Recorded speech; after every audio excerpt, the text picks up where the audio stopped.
श्री रामचंद्र कृपालु भज मन हरण भव भय दारुणम्। श्री रामचंद्र कृपालु भज मन हरण भव भय दारुणम्। नवकंज लोचन कंज मुख कर कंज पद कंजारुणम्। कंदर्प गणित अमित छवि नव नील नीरद सुंदरम्। पटपीत मानहु तड़ित रुचि शुचि नौमि जनक सुतावरम्। श्री राम राम राम सिया राम। श्री राम राम राम सिया राम। श्री रामचंद्र कृपालु भज मन हरण भव भय दारुणम्। श्री रामचंद्र कृपालु भज मन हरण भव भय दारुणम्। नवकंज लोचन कंज मुख कर कंज पद कंजारुणम्। कंदर्प गणित अमित छवि नव नील नीरद सुंदरम्। पटपीत मानहु तड़ित रुचि शुचि नौमि जनक सुतावरम्। Shri Ram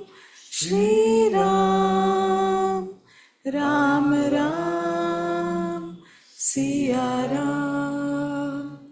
Shri Ram Ram Ram Siya Ram.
Question?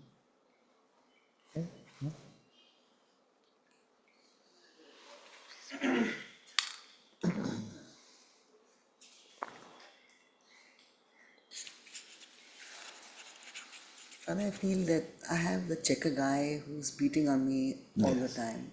So since I've started doing the focus prayer, at least the intention is here to stay with God. So the mind will say, okay, I have to call up my bua. Then the mind will come and say, oh, again you want to get distracted? This is Maya. You want to call your bua. Next you want to call your cousin. Come back to God. So I feel the mind is constantly giving proposals and beating on itself almost all day. So every time I say, okay, I'm turning to God, or I'm going to sit with God, some proposal will give up, and then no, I'm not getting distracted. And then more distraction will come. And I can see all I'm doing is beating myself up and actually getting more and more hyper and frustrated, and then trying to push the ADS. No, I must do my prayer, must do my ADS. Yeah. And trying to push it through, which, oh, I've got a headache because of this.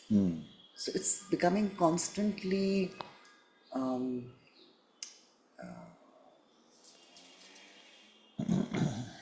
there's no love there. There's more like I'm like a drill sergeant. So it's like before, when gym was empty and I was doing my focus prayer, it was flowing much more naturally. Simply because as a 4 days focus prayer retreat, I can do it. Then I began reading Father Thomas Keating's Open Mind, Open Heart. So that also. So I'm not doing 15 minutes. I'm trying to do, say, a longer time. Then I say, okay, God, now go to the church. Then in front of the church, then I sit in front of the church and I just talk to God because He's right there. There's a statue of Jesus right there. So then I'll chat with Him, which will be much more natural. But in my own flat, I feel a lot of self-flagellation happening and not so much of, I don't know. I don't know what to do.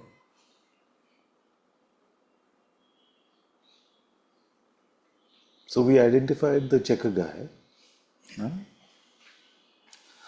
Can we identify the one who's making this report?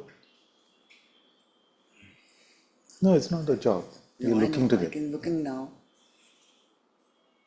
Yeah, Who is that one? same one. Okay. Who witnesses this one?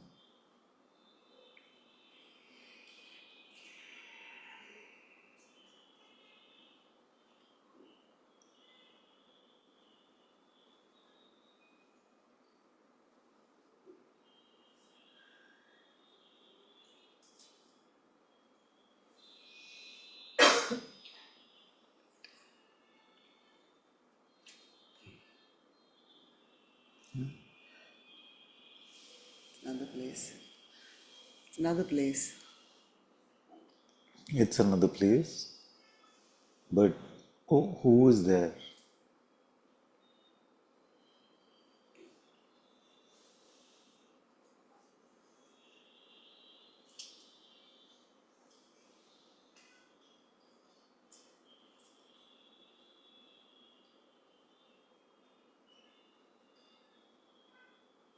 It's empty, Father. Yes. Who notices that? And you know it's empty, right? Is it first hand information or second hand information? Second hand.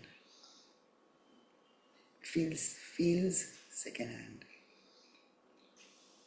Second hand would mean that someone else perceives it and then makes a report to you, and therefore you are able to take their conclusion as yours.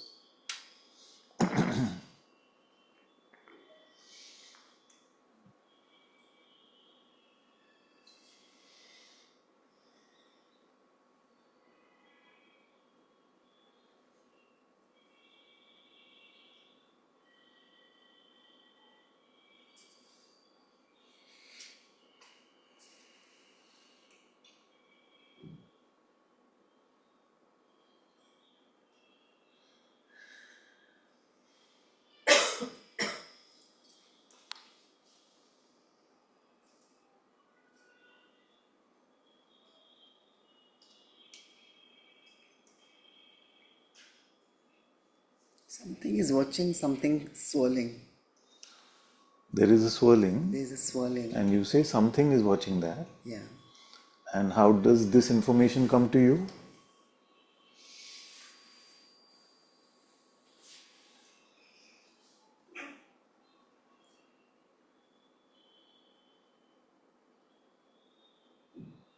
I'm witnessing it. You are witnessing I it. am witnessing Now, this one that is witnessing it, what does that one look like?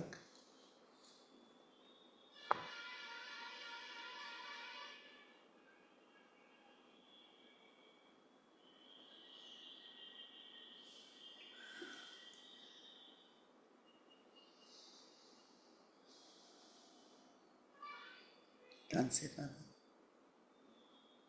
You say it is I which is witnessing it.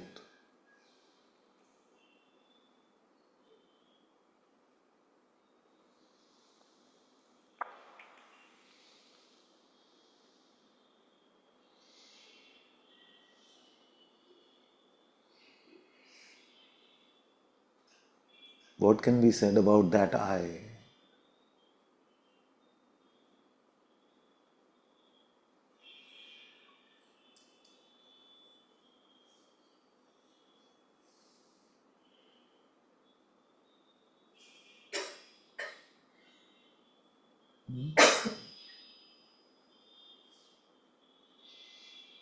Who is unable to make a report about this one? Are there two of you now?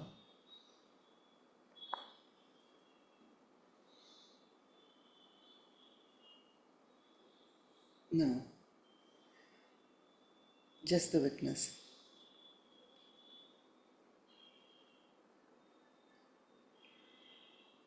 Who is aware that it's just the witnessing?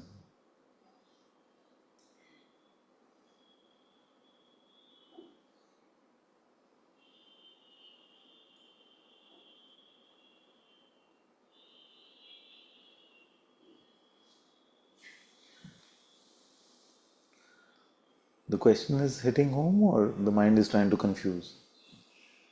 No, it's the witness. I am the witness. The witness, you are the witness. I am the witness. And the witnessing of things showing up within me, that also I am witnessing. I see. So let's say that you are perceiving this voice. I think we can reduce this by one, maybe. Oh, it's already. You are perceiving this voice, isn't it? You call that hearing. Right. Yes. So, this hearing, what is your relationship with this hearing?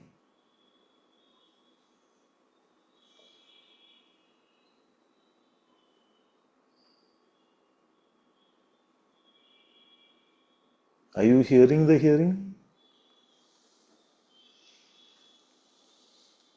As witness, it seems to be appearing within me. It is appearing within me. Yes. So, hearing appears within you. Now, how is it met? How are you meeting it? As hearing?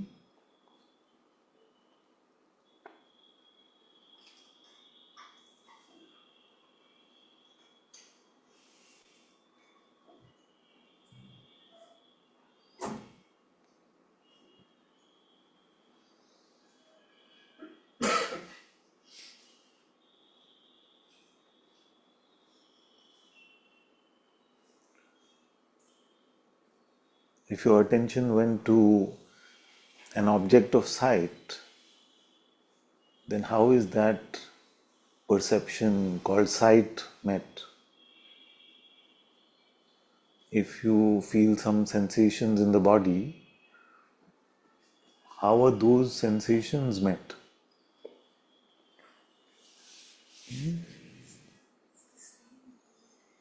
The perception we can break up into type of perception: sight, hearing, touch, taste, smell. But the meeting of this perception is through what?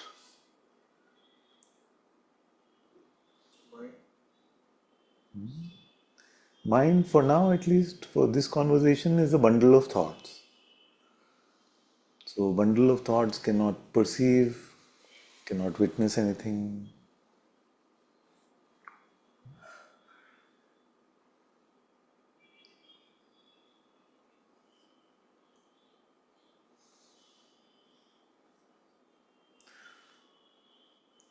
What I'm trying to get at is that do you change to meet sight and change to meet hearing and change to meet touch, taste, smell, or do you stay the same? Stay the same. Huh? You stay the same. You don't have to switch to anything. So the twin sister is answering for you. Allow? I can see.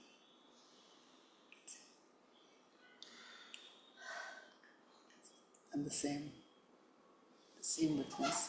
So if I was to introduce the word aware, that you are aware of sight, you are aware of touch, taste, smell, hearing, would that aware be equal to perception?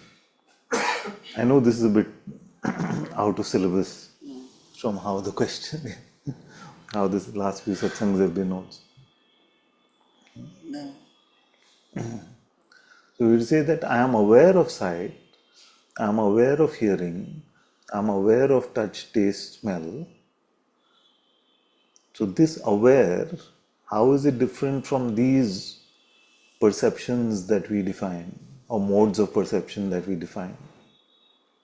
Is awareness the same as perception? No. So there is no actual thing called perception, isn't it? Perception is just a category that we use to say for sight, smell, touch, taste, all of these things. Collectively we call that perception. You see? But awareness is not sight. You see? Awareness is not hearing. Awareness is not tasting. Or cannot, what I mean is, it cannot be categorized just as.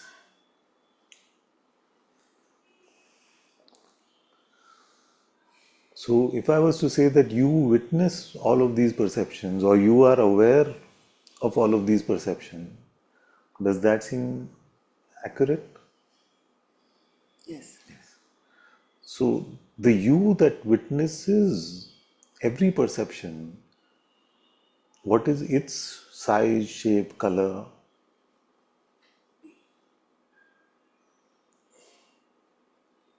The eye that witnesses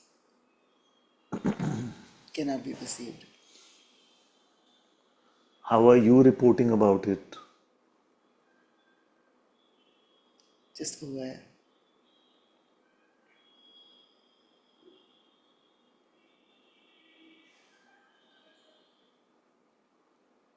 Where is this awareness?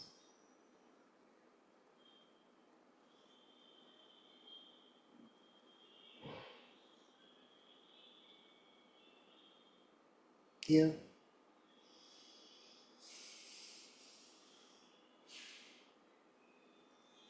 Now, if this awareness is you, is there another you which can be hurt, which can be angry, which can be distracted, which can be any states that can come?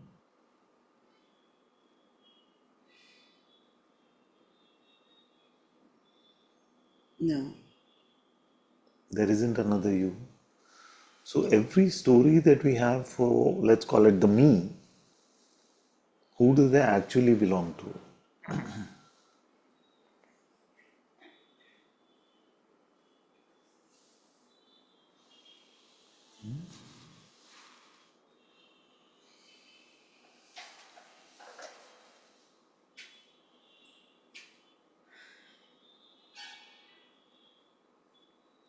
No one.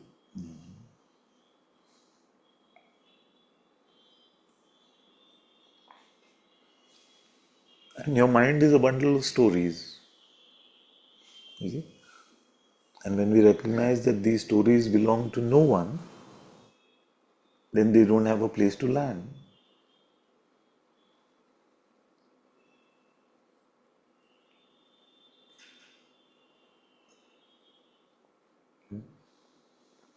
When our stories don't have a place to land, then we become empty. And that emptiness is the birthing ground for Atma Darshan, Atma Gyan to come to the recognition of the reality of God's presence as the Atma and the insight into ourself as that Nirguna Brahman.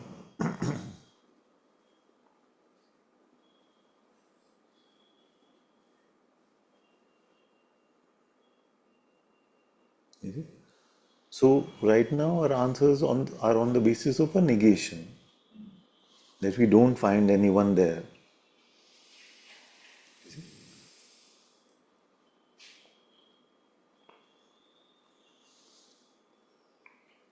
And that negation is useful because it prevents avidya from growing, ignorance from growing, conditioning from growing.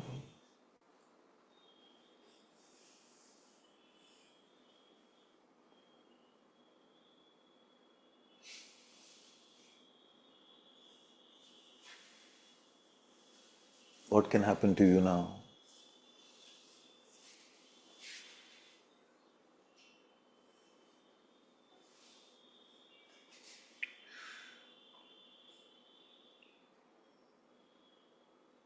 Nothing. Nothing. Now to fall into suffering, what is the hard work you have to do?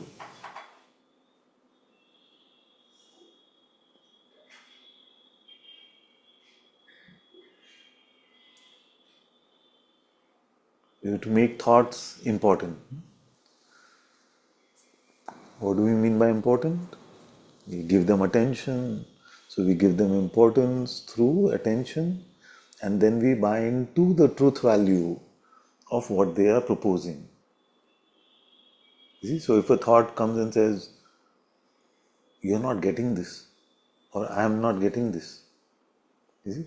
If it's just allowed to come and go, it doesn't do anything. If it is believed in, identified with, then there seems to be now a chanda who is not getting it. You see? Or a chanda who is getting it. Either way. You see? But when investigated, we find that there is no such chanda. You see?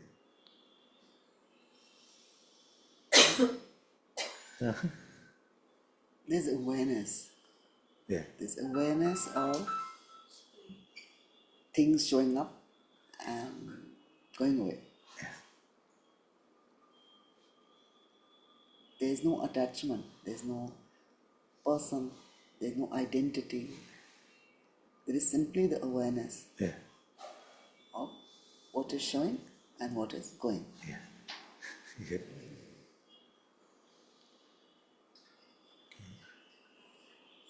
Who has come to the noticing of this? I, the awareness. Itself. So did this I forget?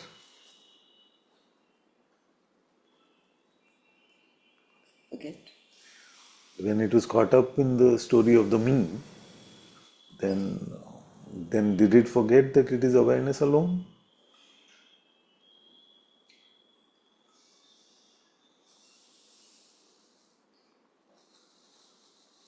Never knew this awareness. It cannot never. It doesn't change. It doesn't get into states of even delusion. It is the unchanging substratum. See?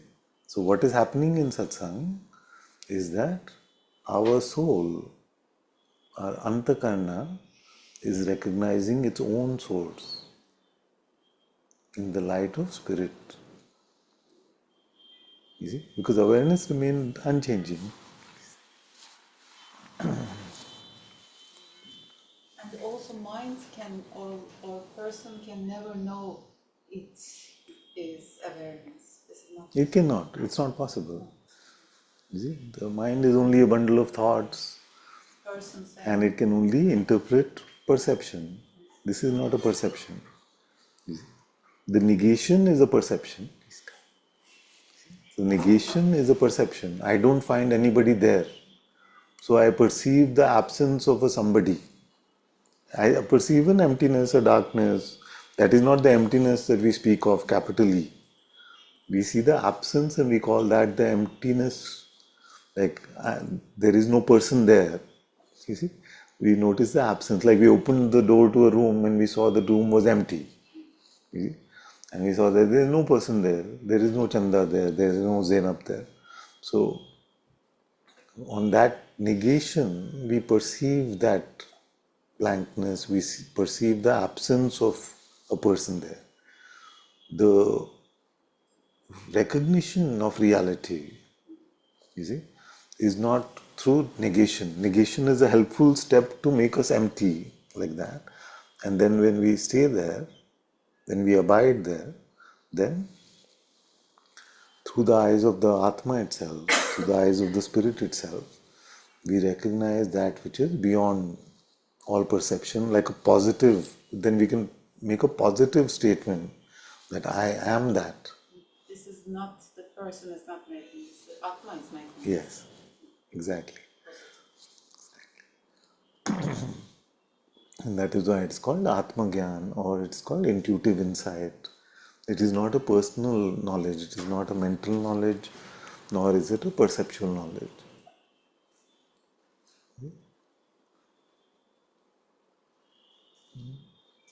But person thinks it belongs to itself. When it's Atma reveals this kind of insight Yeah, in a seeming person, then the person or mind exits onto itself, and I see it. exactly. After, not during the Atma, it cannot do it, but after. Yeah. It There are gets two ways in which it is said. The first way is that the mind comes to interpret the experience and it makes a narrative about the experience or the recognition, and then it starts to trust the truth of that narrative, and then it forces us to, or it tries to tempt us to use the narrative instead of the recognition. So we go into I am the awareness itself, like in a very mental way. The second way it is in which it is spoken is when the speaker is relying on the Atma to provide the words to its mouth. You see? And then when the Atma itself decides to reveal the words in this way, that's how the sages would speak. So then when they are speaking, they're not speaking from the construct of being that. They're just allowing the Atma to point to that using this instrument or using their body.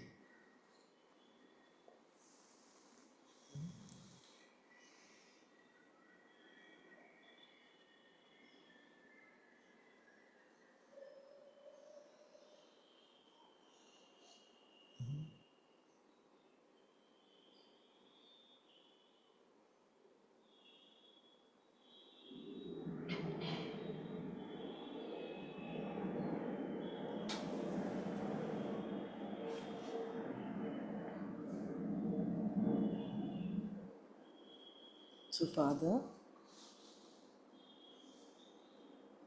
that which is being perceived has no landing place. There's no landing place, yeah?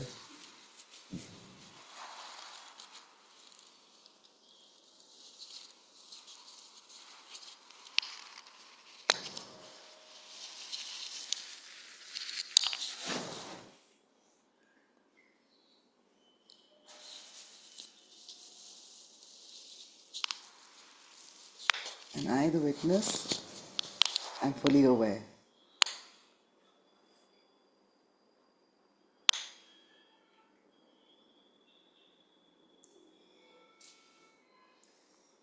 What we have to avoid at all costs is that none of these should become conclusions.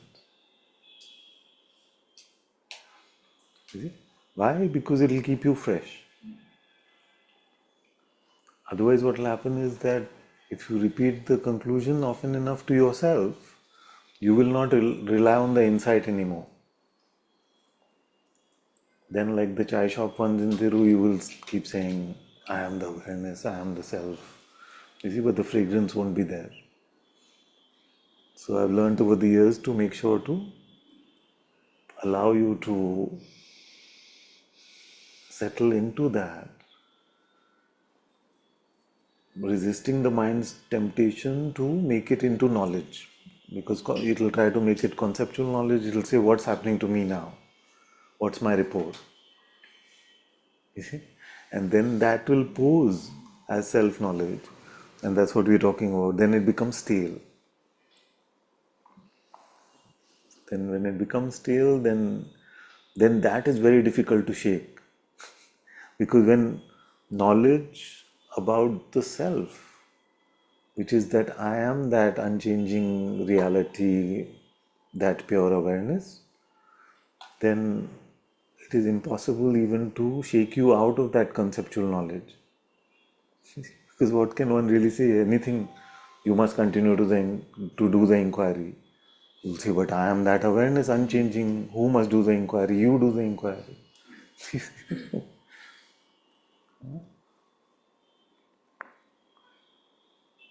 So does awareness need the label awareness? Does awareness also need the affirmation that I am that? Doesn't need it. So the negatives are good for now. I am not this. I am not this body. I am not this mind. I am not this body mind. I am not what my intellect is talking about. You see, the not is helpful, but for some time just rely on your inner heart vision for the positive.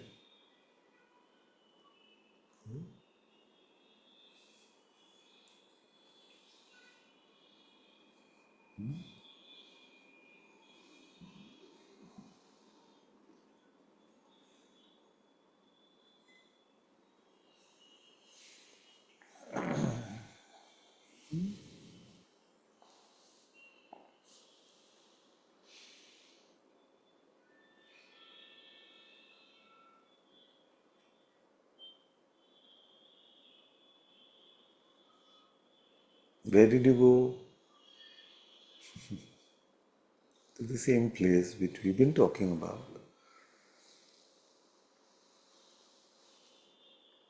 That is the doorway of the heart temple. When we leave ourselves, all our pretenses, all our conditions, all our faculties, and just empty,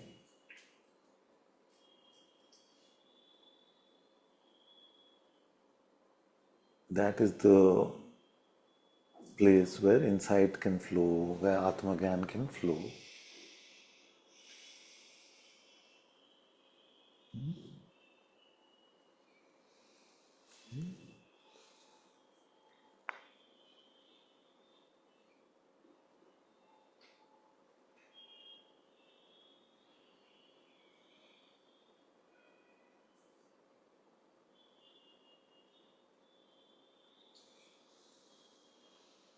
Now, how close is the story of the one who lives in Jam, and what happened? Everybody was away and then came back. How close or distant does all that seem?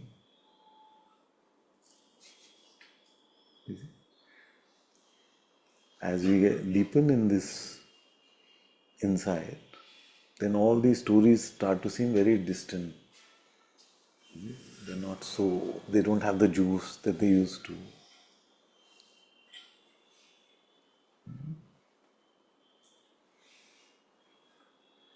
Now let's try the checker guy. You're not doing the inquiry correctly. Like these kind of things.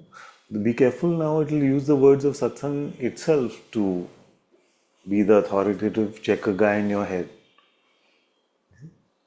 So I've said, don't make concept out of it, he'll try and use that. See, now you're making, he had said, don't make concept out of it, you're making concept.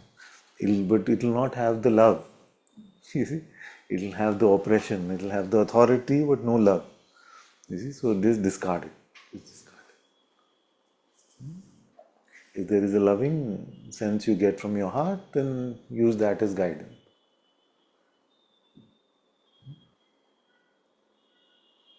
Okay, that's my.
Thank you so much.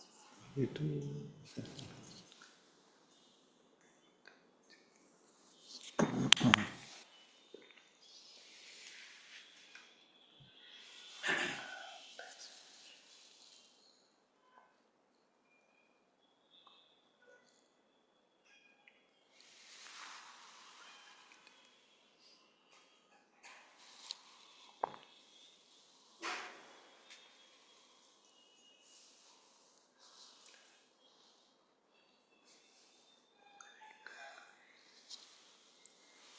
Audio. We can pass the mic.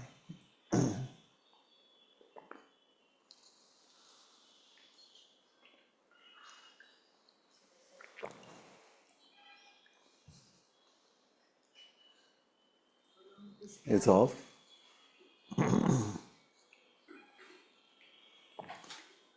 Following this guidance, there is no juice, like you say, but still there is a bodily perception, Yeah. and like if the persona would be there, like a sword of Damocles. Still, yes. What? Who witnesses this? I like the expression. The one behind the camera. And how far are you from that one?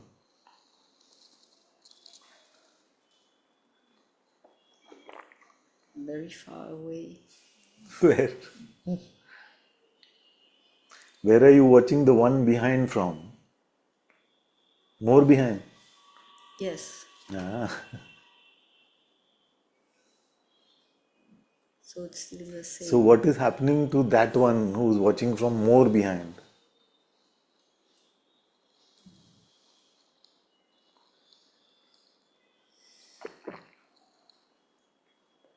Nothing. But But the focus, yes, there is this focus here. This, yes, so the focus which means attention yes, attention. goes to some perception. Yes. Can that perception hurt the one that is witnessing? No, no. Cannot.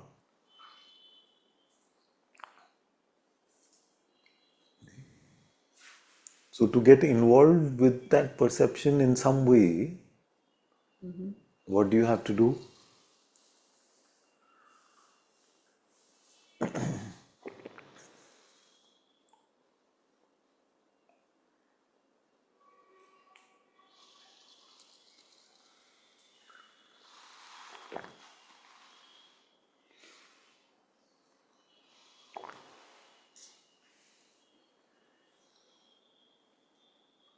I would say it somehow happens, but it doesn't happen. It doesn't happen. It doesn't just happen. No. So who tried to tell you it just happens? Catch that one. You see? Because that one is the trickster.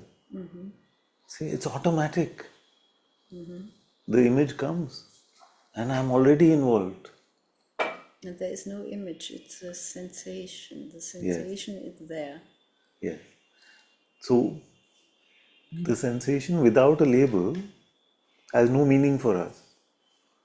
You see? But when we take the label, the interpretation, the narrative to be true, then we seem to make a relationship.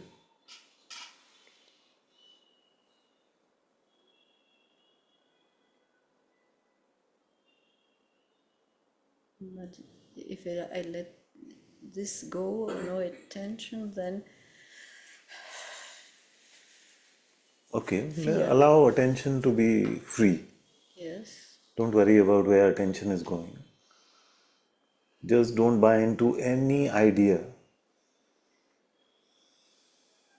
Some undescribable fear is coming up. This is idea. Yes, I label it as mind labels it as fear. Yes. So let that go. You don't have to know what it is. Neither joy nor fear.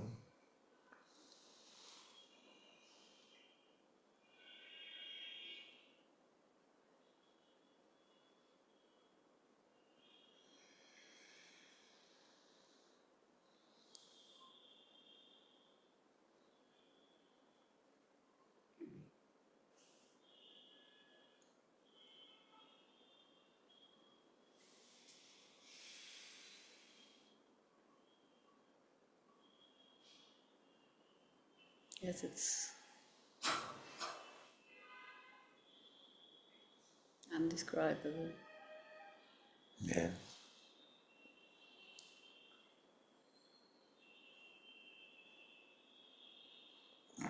And the indescribable causes no trouble. No, but still, It wants to. yes, You this see, but want till to. you buy into the label, Yes, exactly. you see, you need to know what it is to Yes. cause trouble to yourself. Yes. Even sometimes, if you call it indescribable, it can sound like indescribable trouble. This want to label. Yes.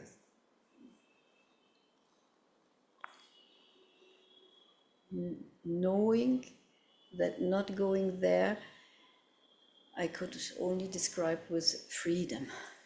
Yes.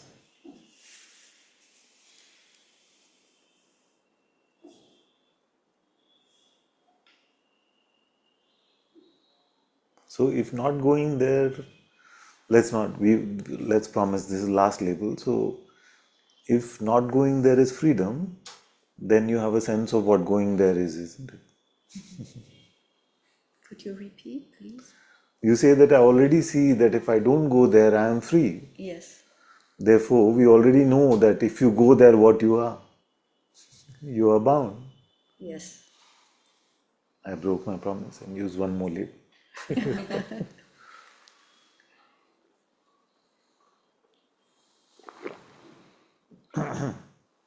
You see, but soon, I keep saying soon, I don't know when, but we will be able to have satsang without needing to use the label of free or bound.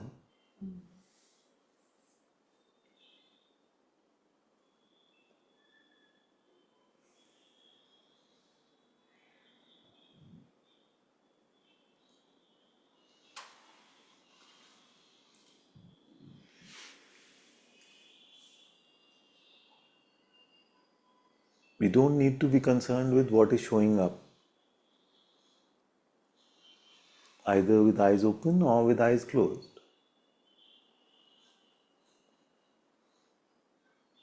No interpretation, no story, no label.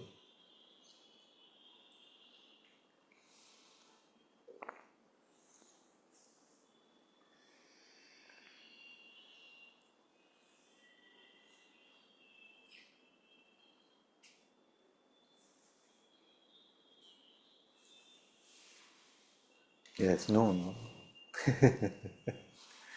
I know.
Preparation for Thiru retreat. This seems to be.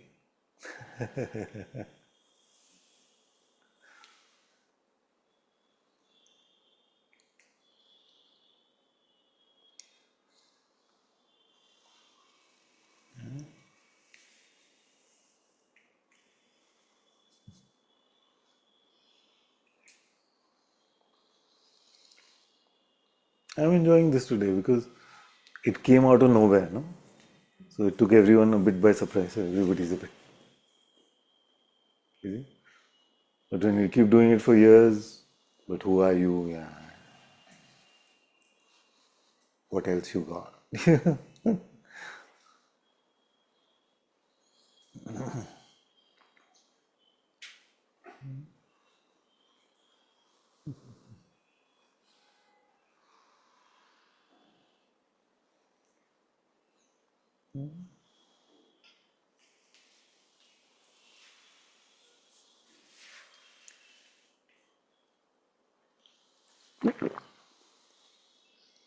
Amol's reverted to his classical expression. Just when I was settling, not changing any of that.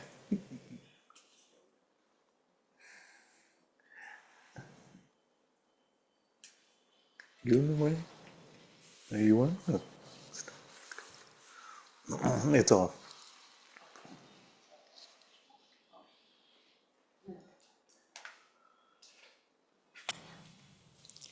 For there's this addiction to personhood, which is like, even it doesn't seem like addiction. So I offer it at your feet to God. This is incredible. I don't know what else to say. It is the strongest addiction. There is no denying that. The addiction to our thoughts and therefore to our narrative is the strongest addiction. So all of spirituality is the de-addiction from that. So when you keep taking God's name, Ram, Ram, Ram, there is no room for any other narrative, for any other story. When you remain in God's presence, usually by remembering His name, we just stay in that holiness. There's no room for, there's no interest in that narrative, that story. When we ask ourselves, who am I? Same thing. So the breaking of this, of the clutches of this narrative is what spirituality is about. And that is why it is the most difficult project, no matter what the method may be. So surrender is a good part of it. If you surrender, then when the mind says you are not doing this right, you could be doing this better, this is, you should do this, you should go here. Say, you're talking to the wrong one, I'm already surrendered. Take it up with God or take it up with Guru. That is surrender, isn't it? My life is not mine anymore, it belongs to God. So when the mind comes and says, but you must do like that, say, take it up with the boss, don't talk to me. I have left all agency to him.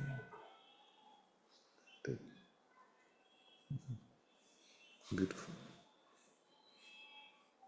When you determine to live only in God's will, then it's a determination to live in God's presence. So then when you're in God's presence, say that I am on a leash now. Kabir, the great sage Kabir ji said that I am the pet of Ramji now. Wherever he pulls my leash, I go. So allow yourself to be moved from the heart.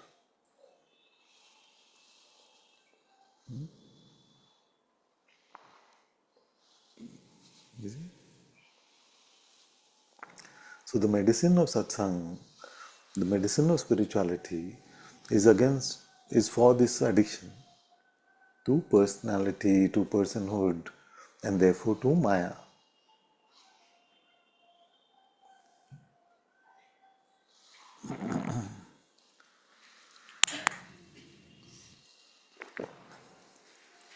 Same thing, but also I want to say, and I forgot, the belief that I am only this body is very strong. It will not remain strong unless you nourish it. It needs constant feeding. But the addiction is the feeding. It's they go to. The de-addiction process will prevent the feeding. You see, so if you keep taking God's name, Allah, Allah, Allah, how will you feed that one? No time. No time. You haven't fed your person today? Yes. Be kind to it. No. The mind will come with all kinds of petitions and say, you must balance it out. You see? Don't be so harsh. But it is the oppressor who has kept us in prison for this long will come and say, don't be so harsh. Oh, full.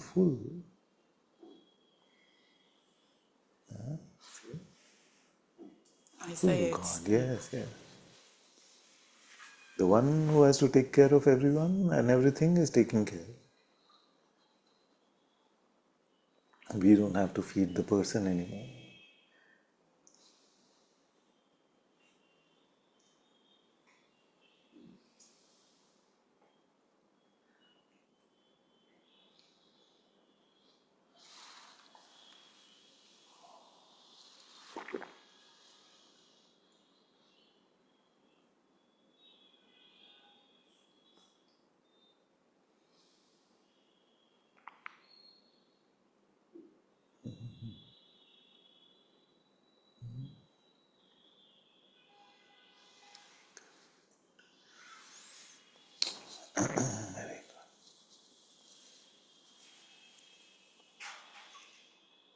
I say, but what about my work?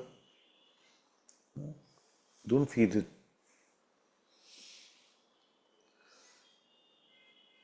It will come up with all these temptations. to keep us away from God. Is our being with God going to make the true work of our life happen, or to be away from God will make the work of our life happen? What about relationship? Is being with our truest relationship going to help share the love in the rest of our relationships, or by being away from the truest relationship we will have true relationships?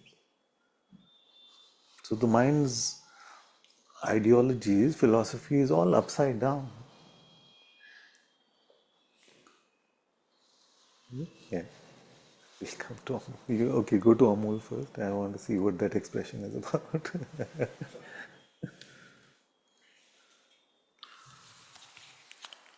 Something nonsense I will talk further. Somehow, when you were talking to Chanda and finally you came to the place where it's called awareness, which is an absence for me now at least. Father, somehow it is still related to, has some relation with body mind, Father. So for example, now if I am seeing it as, the way I can see awareness, I can see right now it's in, let's say, a vertical plane for her. Yeah, and when I'm sleeping and I'm seeing it as an horizontal plane. So it's still somehow related to my body. It's all right. So you have to stay there. You have to stay there. It's not a bad thing what you're saying. See? To stay at that doorway. When my body is moving, it's moving with it, isn't It's all it? right. So what you're coming to is you're coming to the edge of your attention. You're coming to the end of your attention, which itself is not a it's a beautiful place to come to in spirituality. You see? Because our attention is less all over the place. Then when you go deep within, you're able to collect it and come to that place, which seems like we can draw a correlation with the body in some way, like you're doing. You can do that. It's all right. But our job is to wait there. That is the Mahashabri position, waiting there. Yeah? And somehow, Father, while doing this, it helps. That's okay. So it's not that I'm trying Hey to Ram, think a lot. But क्या बोल रहा है आज बात करो. yeah, thank you. Thank you.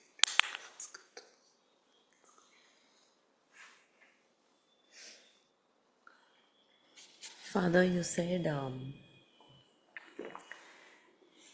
that we will learn to live without any labels and stories and something else I forget, but just so empty. And as of now, I feel like I'm only living like that in bits and pieces. And when you said, when those words were heard, it felt, I could see the mind attacking that it's not possible. Not Like, possible only. that it's a way, in a way, it's like it felt like that's how babies live, no, Father? Yeah. And yeah, the mind was like, how is that even possible that you can? So then, even for this, God has given us the solution in His mercy. He has said, or the sages have said for Him, that if somehow we are able to get convinced that it is not possible to live without topic, Vishaya mein Vishaya, so if it is impossible to live without the topic, then make the only topic God. That is the marvel of God's name. I feel like screaming right now. The gift that we have by having His name is that we can make that central in our narrative very safely, as good as being empty. You see? Then, by His grace, if He ever makes it that the intimacy in the relationship with God is so much that no names are needed, then that's His grace. But if the name continues, it is not a distance. I just wanted to speak it aloud Yes, because it that's good. felt, So now is it possible? Yeah, see, It that's a feels big it's difference. possible, Father. Yeah. It just was attacking that it's not possible all the time. Yeah. Like, that's Yeah. what it. But now is it possible all the time? Yes, Yeah. very much. That's the beauty of this. You see? So exactly, both Ramsukdaji and Bhaiji have said that if to jump to complete emptiness is difficult or seems impossible for many of us, safely use God's name.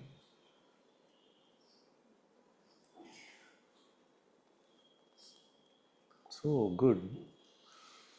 God couldn't have made it easier. Now it's just a question of our desire.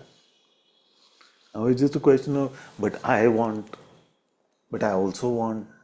Now the pathway to God is clear. But you say, but on the way, can I have ice cream also? On this thing, can I have this candy also? You see? And can I have this excitement also? Then that will obviously get in the way. If we insert now our wants into it, then that's the only thing that can get in the way. Father, it's only faith that stops us from living in this place, no? Only faith that stops us from living in the wrong place. Yes. Yes.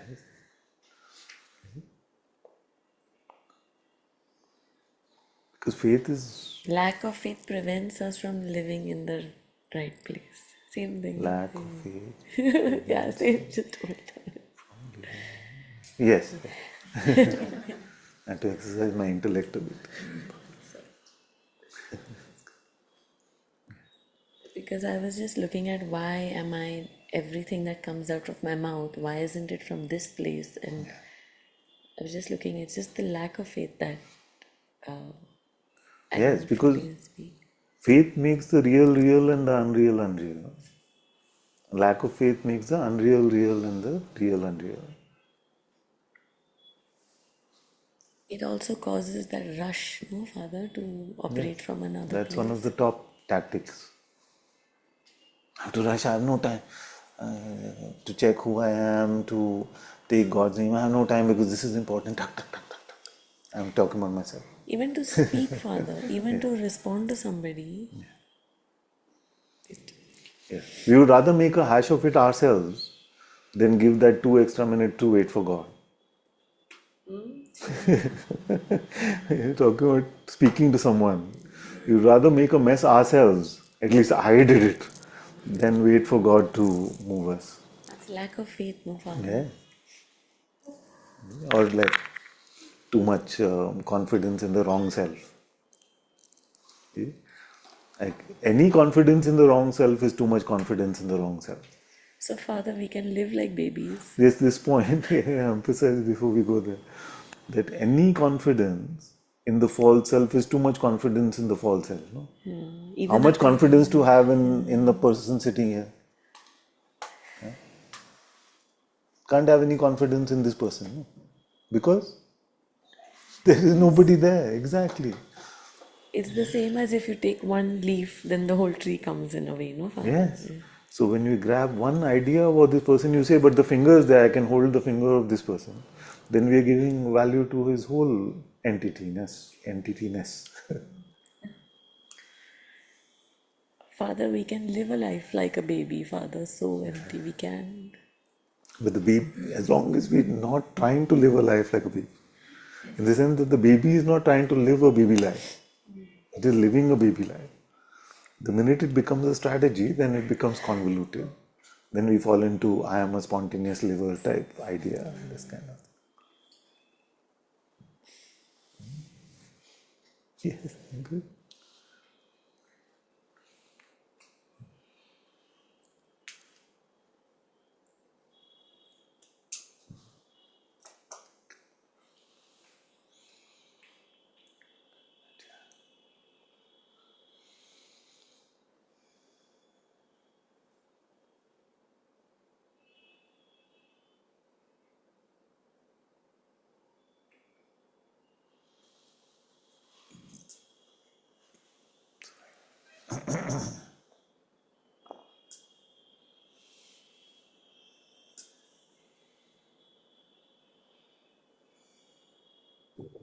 Master. Yes,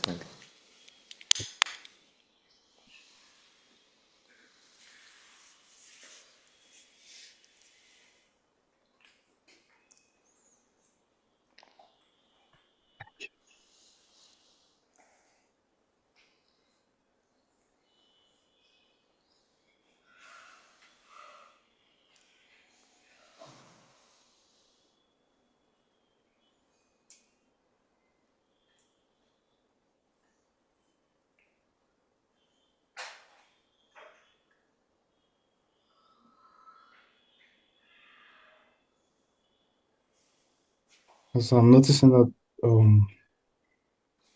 you're speaking about the addiction to person, and I'm seeing that there are some like I think in the Indian culture they call it like Vasanic Yeah.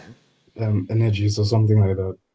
And I'm realizing that I really have no control necessary over how the purification happens in Yeah. that like layer of my being. Yeah. And and at the same time, it's so amazing how like when you just do like this thing, all of it just vanishes. Yeah. How the because somehow in my heart you've planted that seed of its own like it's the about God seed, like it's just about God. And it has like the same spirit of like when you take the name of God, it's the same like although it seems much more choppy, but it's still the same like light of the Yeah. thing. Like when you like take God's name in your heart and when you just I don't know how to say when like just leave everything like it's like the consciousness is holding on to things and then you just like that.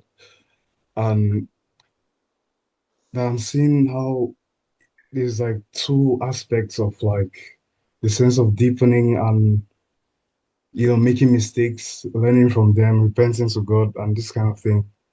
Yeah. And at the same time, there's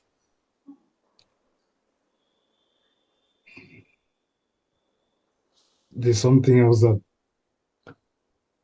I don't know. I can't speak about it. Both of them are just there somehow, and it's a very strange thing that my mind can understand, and I don't understand it. It's just they're just there.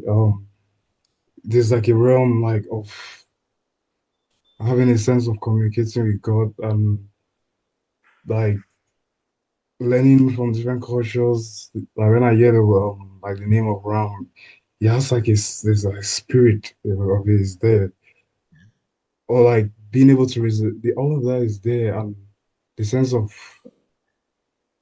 the somebodyness dissolving, and at the same time, like when there's some complacency, and I see that it's like God just sends back the things. It's like he can just undress you and then dress you back with the Yeah. vasanas or something like that. And so in order to keep something humble and to and also something that I realize is there are like some like impressions and like conditioning that maybe let's say like grievance or like the sense of maybe you're not speaking to a family member or this kind of things. By God's grace, I see that that aspect has been like mostly purified, just even without the intention to. But I realize that God still keeps some seeds of things to work on. Yeah. It can just be like the like image, something like it just keeps it there, like something to I don't know, maybe it's in order not to to have a sense of perfection or something in Yeah. like the human realm. He leaves some things there that are troubling to the soul somehow, like some things that like a sense of shortcoming. And I'm also very grateful for this because at first I didn't understand. I was asking God like why you are taking all these other things, but these things in these impressions, you're just leaving them there. And it's now that I'm seeing and through your words, it's beginning to make sense as to why. And but it's like these two are just there and they are one somehow, but I cannot understand it somehow. I just know this. So very beautiful. Very beautiful.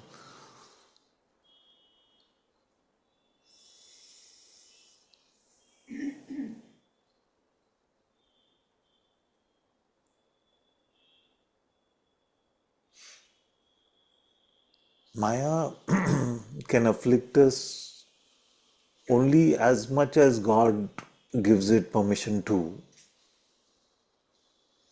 You see? It does not have the power to go beyond God's will. So now, a very simple way of looking at that is to keep us humble, to keep us from falling into the most dangerous vasana called pride. So that's a simple way of looking at it, and it's a very useful way of looking at it. But can we really say why God does what He does? We can't really say. We just because we need. Then, as we deepen in our love for God, then we reduce in our need to understand why He does what He does. We just feel like, oh, He is doing it, so that has to be best. You see? And maybe even the notion of better and worse goes away, but it's all right. So, whatever afflictions we have, if we keep looking at it through the lens of God's knowledge, that God knows that this affliction is here in my life, and that remembrance that He knows should be enough for us to remember that He loves us so much that He doesn't want us to suffer at all, even one iota more than needed for our own deepening, for our own growth. Then, then we just remove our intellect from judging the causes or why something is happening in our lives. We just, if we have to communicate it, we just say it is God's grace. So that beautiful line from Job, in the book of Job, was, if we take good from God's hand, what is it? How does somebody remember the line? If you can look it up and then tell me, I've forgotten. Something like that. If we take joy, then will we not take sorrow from His hand? So that really opened my eyes to something where I felt that so often it becomes like an entitlement when good things happen, and so much garbage has been taken away from our lives. But when those things which poke us, which still keep poking us inside like that, then we feel like, why is God doing this to me? You see? But we didn't say, why is God doing this to me, when He took out all the rubbish that we had. We didn't say, why is God doing this to me? You see? But when something troubles us, then we say, why is God doing this to me? You see? So that one line demolished this idea. We accept good things from God, so we should also accept trouble when He sends it. That's the translation. Shall we If you can accept have, good yeah. from God and not trouble? Yeah. See? Shall we accept good from God and not trouble? Okay, that's also sound like the translation. Is there a New King James or something?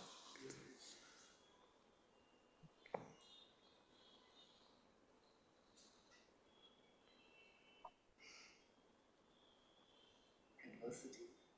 Why do you feel like God takes away so much garbage from our life?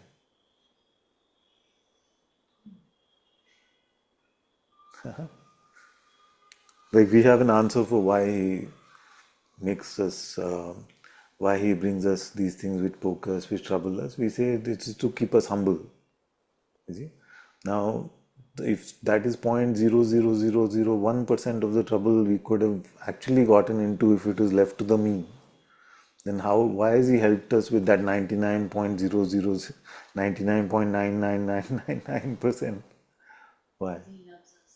Because He loves us so much. Thank you. We hardly dwell on that, no? Like if we look back at our lives, and if we had like my way about my life, it'd be such a disaster. You see? So why has He helped me throughout and every step of the way? Why has He helped? It is love. Why? It is love. Huh? So we taste being with Him because He loves us. He can't stand the distance.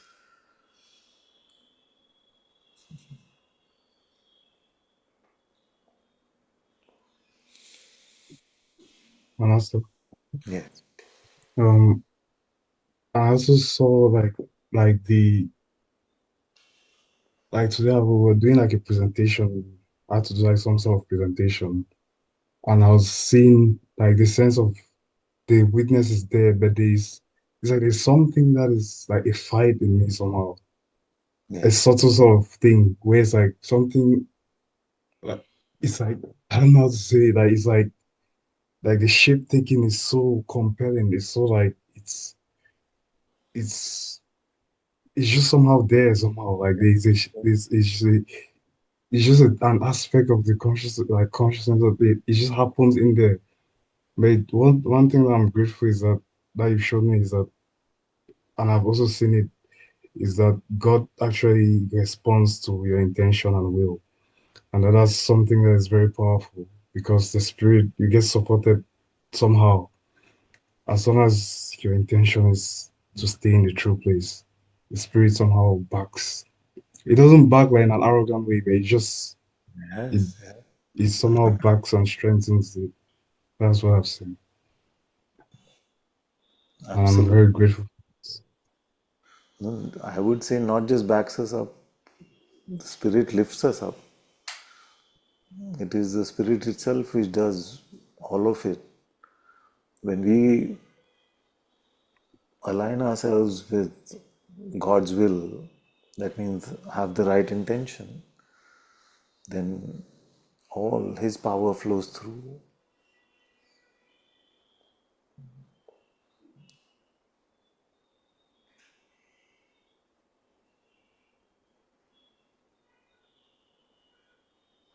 Yes.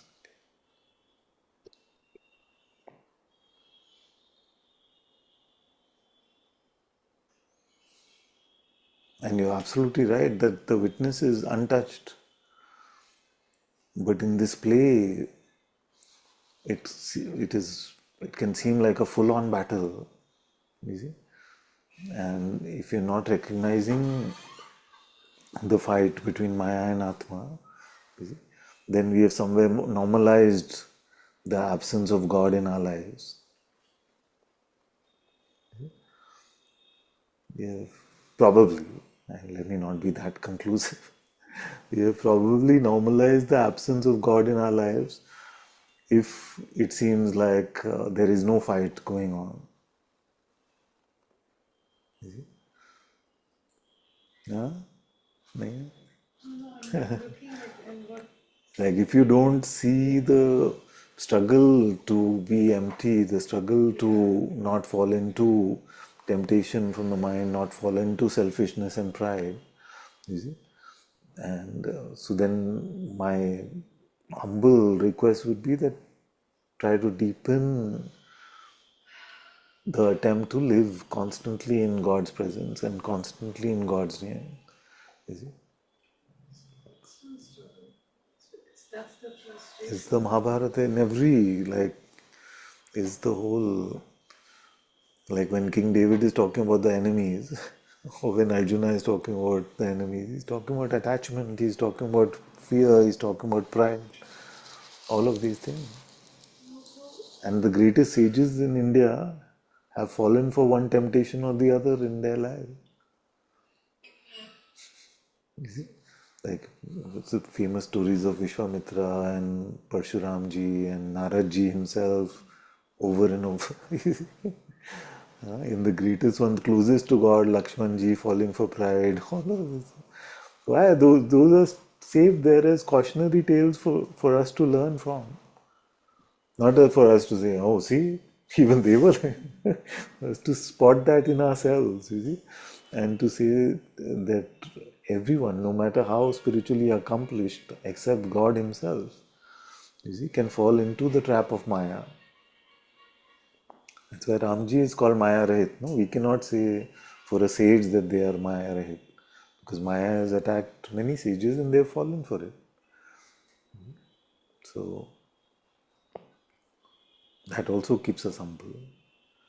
But if why am I making this statement? Because that if the greatest sages have fallen for it from time to time, then we who are just beginners on the path, then I need to be really careful.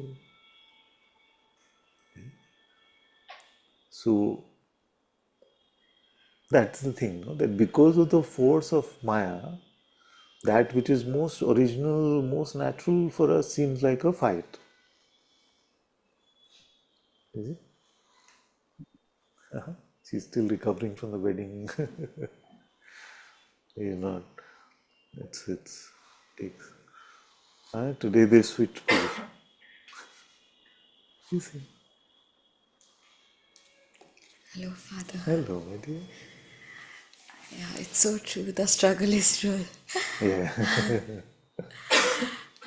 I think it's just, I just want to kind You of see, just on one thing on the struggle, I just got reminded of this yesterday, that in the Mahabharata,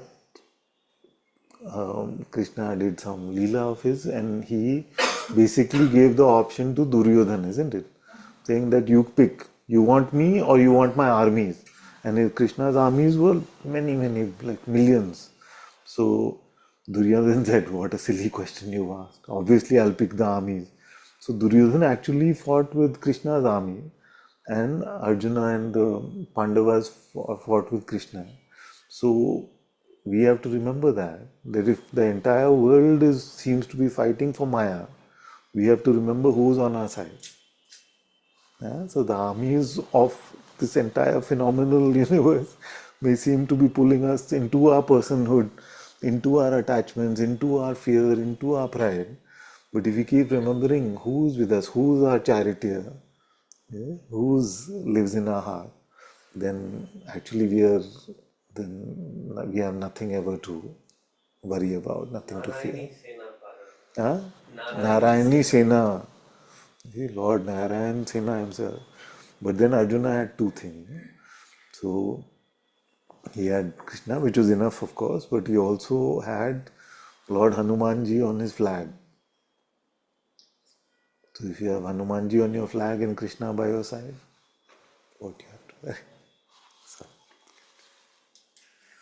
Father, nothing to say after what you've said. No, sorry, I didn't mean No, to no, no, bypass the really, question. really, no, Spiritual no. bypassing. No, no, no, no. It just, there is, I don't know how to say this, but just wanted to check with you, and maybe as a means of checking also, I'm kind of trying to validate something, but so like, so last month I lost my job and I didn't write to you because I was kind of unfazed by it, and the reactions that, like, it was a massive layout, and like I I don't know, I felt held, Father. I wasn't unfazed, and the replies were coming from place of love, even to the people, and all of those interactions. And then the bride comes and says, oh, there you go, you surrendered everything to Father, you know. Because you were unfazed, so Yeah, therefore, yes. yeah, and it's a big deal for people, but you're not unfazed, right? And it happens to me because I keep looking at, like, it's not a checker guy thing, but it's something that you hold on to see your progress, I suppose. And we all do that, right? Like, where you are at, and we listen to you, and then, like, once you deepen in God's love, this thing won't seem to affect you, that those conceptual thing plays. And every time I feel I have surrendered and I question my relationship with God and operating from a sense of love, all of those things, Father, this comes happily, galloping behind, comes every time, Father, every time. And I do understand there is this identity attached to being good, the pride, like, during the dying moments of Ravan, when Ravan was dying and Lakshman was asked to, get Gyana from him. And one thing that stayed was like, Ravan को अपना ज्ञान का अहंकार था, राम को अहंकार क्या ज्ञान था. Like, it's that keeps playing in my head, Father, but I'm trying to say, but I see the pride very clearly. Very, very clearly, Father. Sneaky, but it's there. And I just wanted to offer it to your feet. So the sages have given us some ways to check, because pride is the invisible killer, no?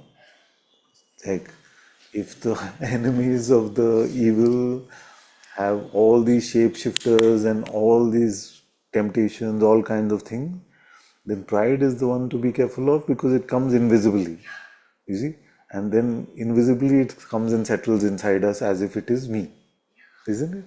So that is the trouble with pride. So then, when I heard from a sage that just, do you get irritated, angry? Then you have pride.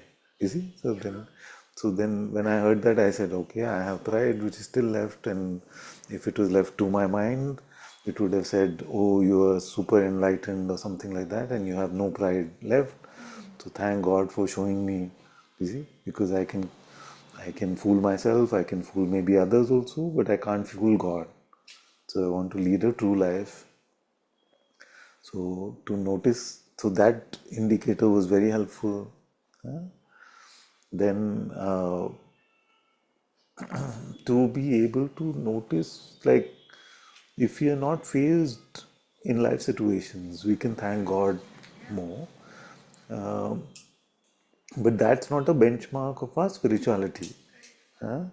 The benchmark of our spirituality is time spent with spirit. You see? And if time spent with spirit is difficult to keep a check on, then how long are we taking God's name?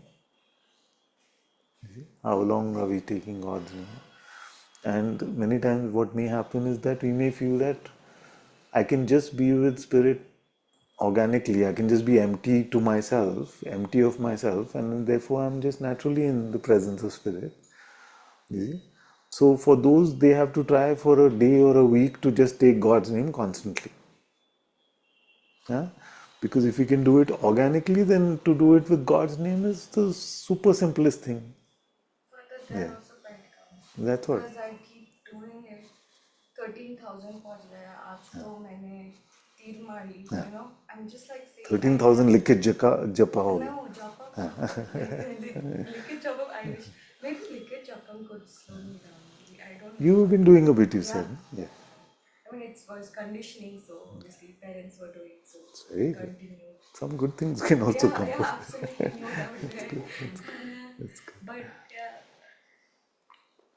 So then what happens is that when we are just Ram, Ram, Ram, Ram, Ram, Ram, Ram, Ram, Ram, Ram, Ram, Ram, Ram, Ram, Ram, then where is phased or unphased? There is no room for anything. There's really no room for making a judgment either good or bad. There's no time. There's no room. It's just so magna in Ram Ram. Then where is the opportunity to uh, judge what is happening or not happening? You know?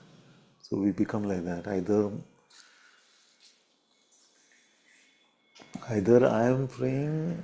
I mean, this is where I'm hoping to go to by His grace. So, which is that either I am praying and He is watching me pray to Him, or He is praying in my heart and I am perceiving that prayer happening. Then that becomes our life. You see, am I there yet? Of course not. Far from it. But that is the intention I'm carrying. That is the prayer I carry, that may my life turn into just this.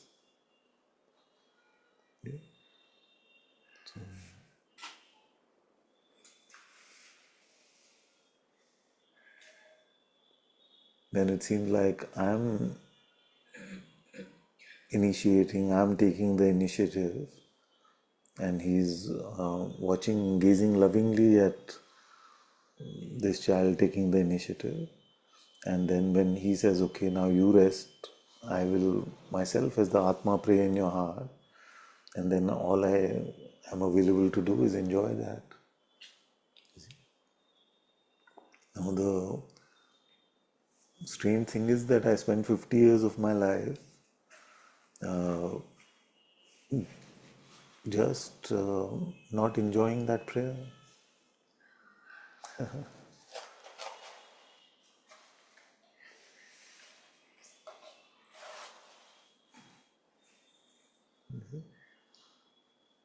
So then what happens is we make the project only then different. Then we are not like what we want to do with our spiritual progress.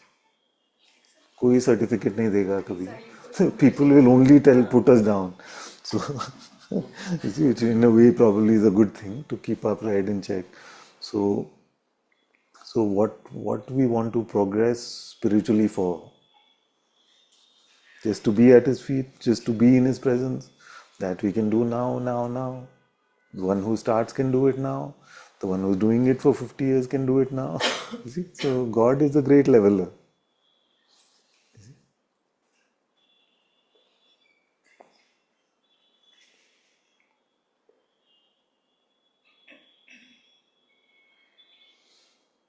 And when it comes to comparison with others, we have zero tools.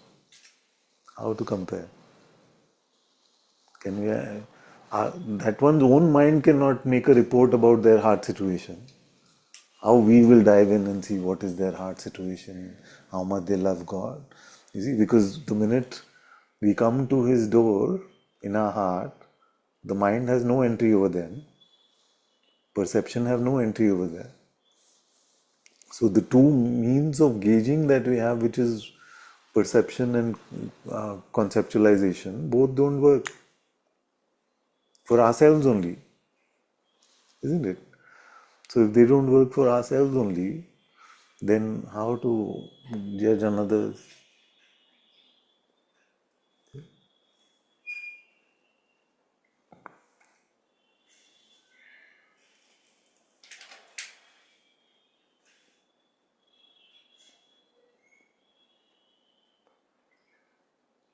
So if I was to go to my intellect and say, okay, what is Ananta spiritual progress? No idea. You see? But I find safety in saying that because I'm coming to these very simple basic realizations at almost 51, then I must be a beginner. You see? If sometimes the heart speaks and says something about this boy, which it rarely does, then I may allow that to come out, but he doesn't say anything.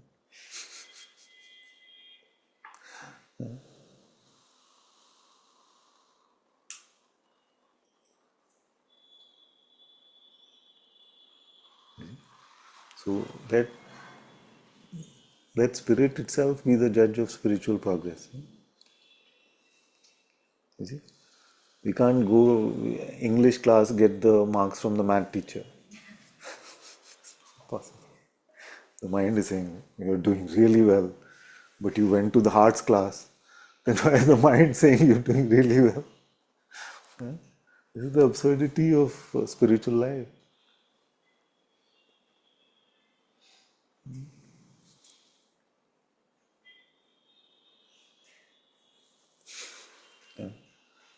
The math teacher is given 100 on 100 for your English. But for your math, no, 0. That's what happened. But I'm making light of it, but all of the spiritual warfare, if you want to call it that, is about this. Oh, what is Ravan but an embodiment of that? No? He is the child who got 100 marks for English from his math teacher and took that seriously. So that's his problem.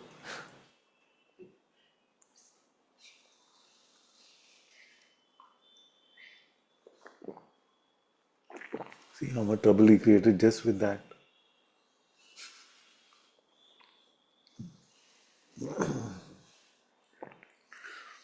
So if the mind calls you Maha Yogi, Maha Sadhu, Maha something, forget about it. Wrong subject.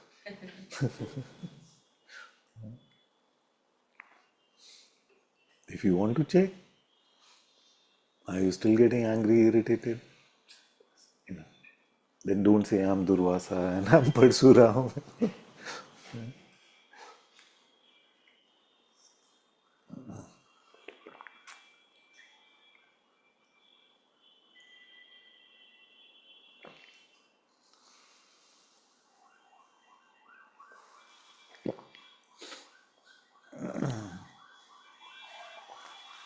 So just like the path of niti negation, it looks like that only. Our foolishness is fairly apparent to us if we look, but our positive conclusions we can't make. You see? So say, for example, you take this example, let's take it a little forward. So I got unfazed by being laid off. Okay. You see? So I can't spot any negative there. But can I make a positive out of it?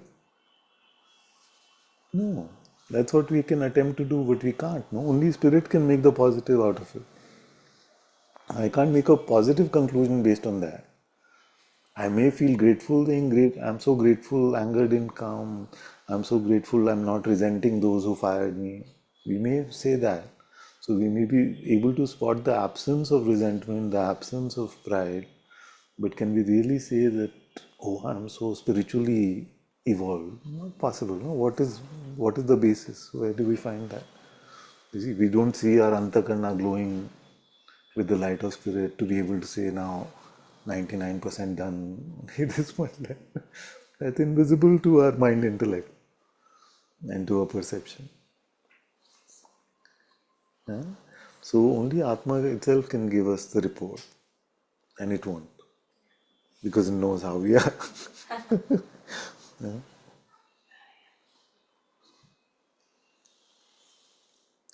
Atma encourages us every step of the way. But at least in my case, and thank God for that it doesn't say, you're good, you're done.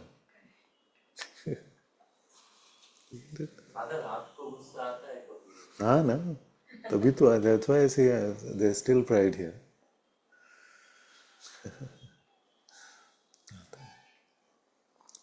I've been working on it for what, 1.5 years or something like that.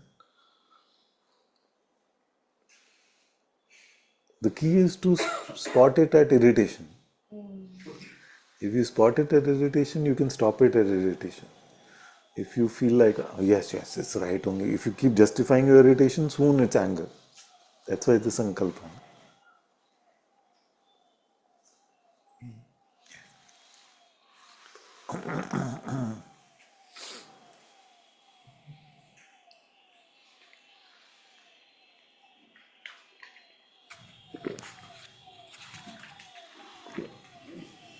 But you said to empty the glass. Yeah. Emotions have also to come up. Yes. Empty of any conceptual grasping. Yes. That's all. So anger can come and leave, but not expressing then or not going in.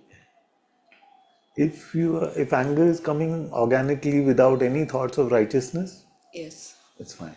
Okay. But Yes. it won't. But it can. It's allowed to. But you tell me if it happens, okay? You tell me if it happens. Just observe that. So you have license, full license to be angry if you're not at all believing that you're right. Two different things. Two different things. No? One is you're saying that the emotion of anger should be allowed and it can come organically. The second thing is that the thought believed in that I am right, this one is wrong about something. These are two different aspects of our antakarna, of our soul, isn't it? So I am saying, okay, you have license for it to allow it to come. You see? But you're not going to believe a thought that you are right about anything. No, often it's some old stuff coming, maybe. Old stuff means? Like, how do you recognize the oldness of it? Just by the emotional texture? No. By the thought pattern, isn't it? I'm not getting any more so angry. No, it's good. It's very good. Like I'm not saying you before, are. but I'm just saying yes. you could look at it in any sort of construct. But I'm saying, how do you recognize the oldness of it? Because you may recognize the same thought pattern which our mother used to use with us, or Yes. we Yes. used to use Yes. 50 years ago or 20 years ago.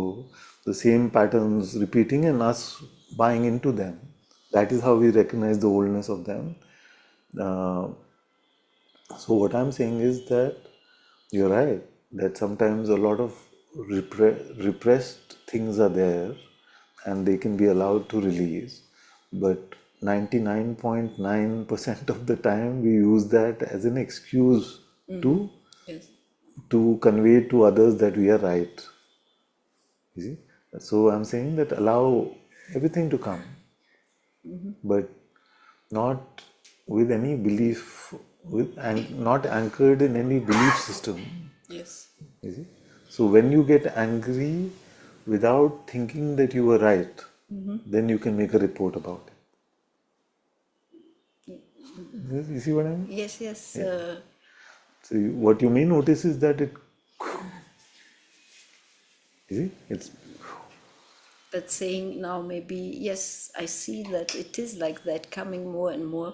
yeah. I think now, oh, is it But pride now? but you'll find that all these, what in my case, and I should not generalize, but in my case, what happens is that it washes over you. Like when it's a release, it just washes over you. Yes. It doesn't come and stay and linger No, and it comes and perpetuate. goes. Yes. You just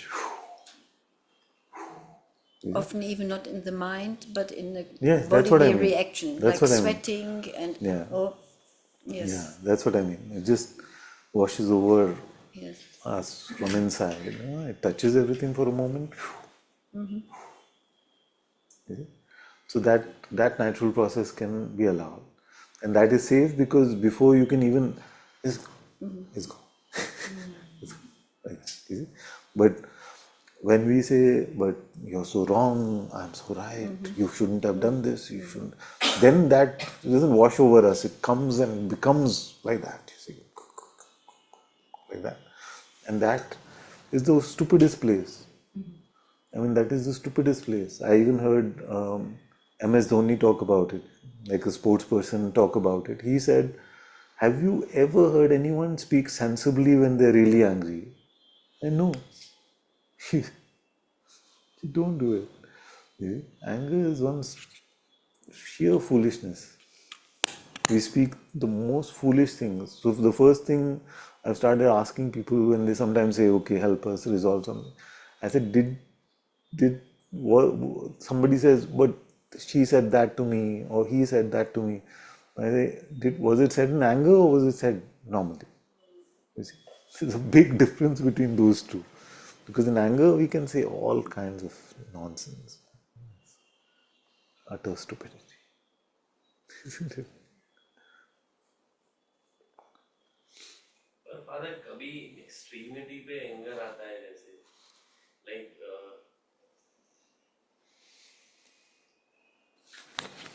भगवान राम को भी गुस्सा आया जब समुद्र ने रास्ता देने भगवान राम ने प्रेयर की उनको और रास्ता देने के लिए प्रेयर की कि हमें जाने के लिए रास्ता दे दो कई काफी दिनों तक ही केप्ट ऑन डूइंग प्रार्थना की Yeah. But he Samudra did not listen to him Then what happened? He got angry, you know. So because he came as full human and full God, then maybe to teach us a lesson or show us something, he got angry and said, "If you don't now make way for me, no, then I will put my arrow in you and the world will be dried of all water." Then the ocean came, head bowed down and said, "Lord, what are you doing? It is your rule only that I am following." है ना, आपने विधान किया था सृष्टि में कि ये कभी मुझे तोड़ना नहीं है, तो मैं आपको वो वाले को मानूं कि आपको ये वाले को मानूं, आप बता दो. That's what he said, no, basically when he came. Huh? You don't know this? So one of the few times where Ramji left his humility was this, no, when he was just like in the viraha for Sita Ma, he was just praying that the ocean makes way, like Moses, like makes way. And then after a few days of prayer, then it did not make way. So he took out his arrow and he said, now if you don't make way, then you will be dried up forever. So then the ocean came and said, but you have set these principles for me and you have told me never to break the principle of being water. You see? And now you are saying break the principle of being water. So now I'm confused. Should I follow what you told me then, or should I follow what you're telling me now? So in hearing that is when Ramji's anger subsided. Then he said, okay, now I understand your predicament, but now we will not get you to break your principle, which Narayan himself, like he didn't say me as Narayan has given you, Narayan has given you, but you have to tell us the way out of it also. So the ocean said, all that is needed is that you make the bridge out of these simple stones. They will float if you write Ram on them. You see? So the final resolution of it was not through anger, even for Lord himself.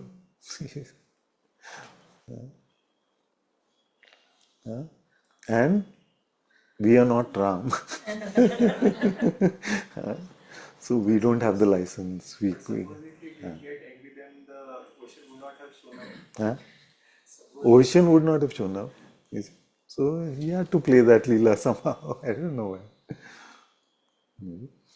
So only few times, like in Krishnaji's life, he kept conveying who he really is throughout his life. Dance on the head of Kalia, killed Putna, did everything like very, very apparently.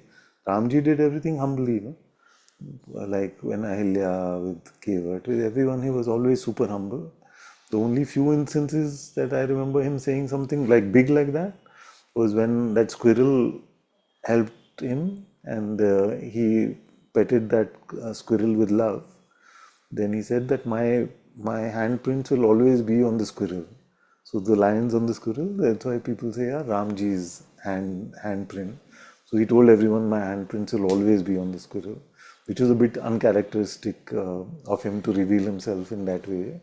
And this was one was the love example, one was the anger example. Very sure. There's 2-3 times that he revealed like that. You see? The last time probably was when Sitaji said, I'm going, I've had enough of this. So she went to her mother, and then Ramji then got really upset and said, I'm going to fire this arrow, it will be the end of this universe. And then Shivji and Brahmaji themselves both had to come and say, okay, remember who you are. You are doing all of this. You are doing all of this. It's all of this is your play, and she's not gone anywhere, as you know. She's waiting for you, so just chill.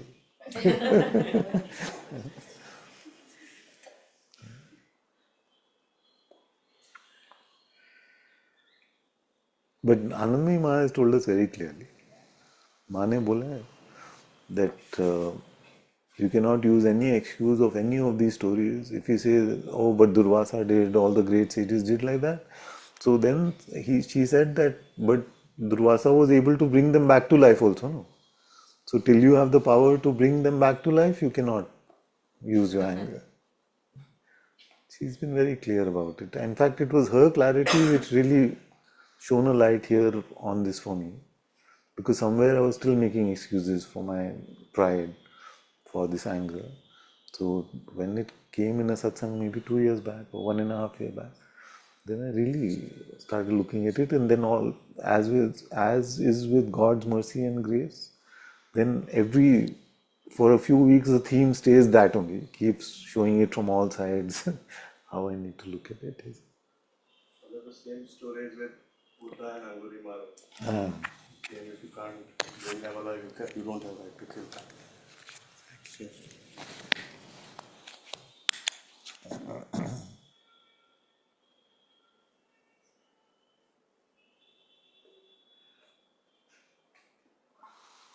We turned this off.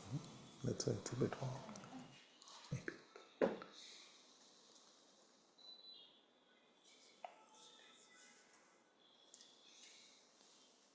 But be careful of the intellect which will try to divide and say, But what is the first part of satsang have to do with this part of satsang? All the greatest sages, like Anandima, was beyond, like, I don't have the words to talk about her, but she has given these very practical pieces of advice also. So, but our intellect will try to create duality in this. So as long as, like, try, I mean, I don't know how you'll try, but if you have a lot of pride, you can't stay empty for long. So then it's just fictional that, oh, I'm so empty. What are we relying on for that report?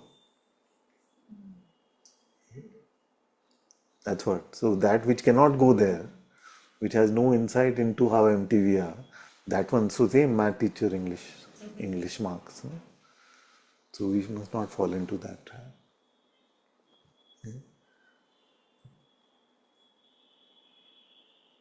If I'm very attracted to being right, I cannot be empty of my mind for too long.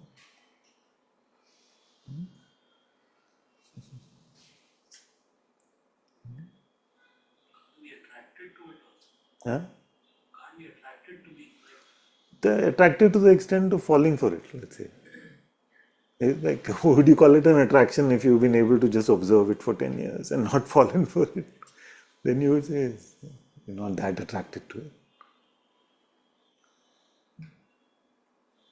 Jnana is to get to the right thing. Huh? Jnana yoga is to get to right knowledge.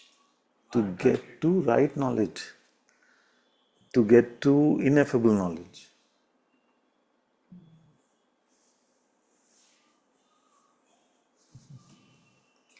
Maybe ineffability is the benchmark of rightness in this case. It's it's a very important point. That otherwise, to get to right knowledge, read a good book, no? You can just read a good book, get the right knowledge done, Gyana Yoga. How?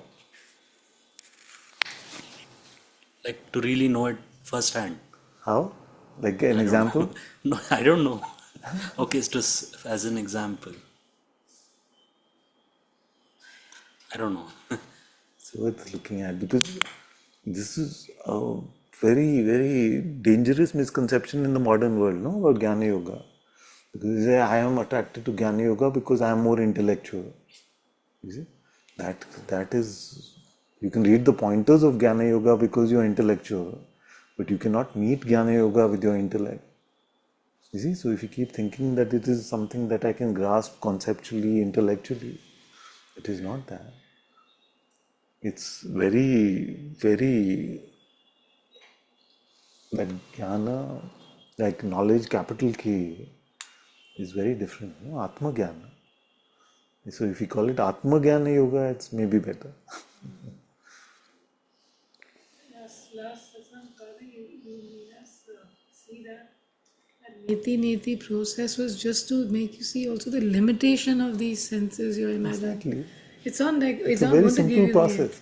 yeah. So it's because for that, like, so that you would figure out that And its spiritual big K pride is is not so going to go. tricky, so tricky, that somebody who, suppose, a great mathematician, done some great work, and I don't know what mathematicians do, but postulated some major things and resolved and things like that, then even they could come and they could do a simple 5-step process, not this, not this, not this, and feel like I'm being so intellectual by saying not this 5 times. You see, this is spiritual pride. How it can just get us? Such a simple thing. Anything that is changing is not true. So first put the world, then put the body, then put emotion, then put the... A 5-year-old can do it. What is so great about it? You see? But the humility, the patience needed to wait in that emptiness, to abide in that emptiness, for allowing Atma to reveal the true Gyana, that is worthy, not the steps. Who am I? What is so good? I mean, it's a fantastic process, but I'm saying, what's so great that we are able to ask ourselves the question, who am I? Who am I? But even child could ask the parent to say shut up, but usually because they don't know themselves. But a child could say no, but who am I? You see? If they hear about somebody dying, they could say, who am I? They could ask this question. So a child can ask. Then what is the step? When a thought comes with the answer, ask yourself who witnesses this thought. And then he's put one more step there. If the answer comes, I witness this thought, then ask yourself, who is this I again? 3 steps. Simple booklet, 3 steps. Who am I? But meet the practitioners of who am I. They're just like, we do self-inquiry. Like, what you do?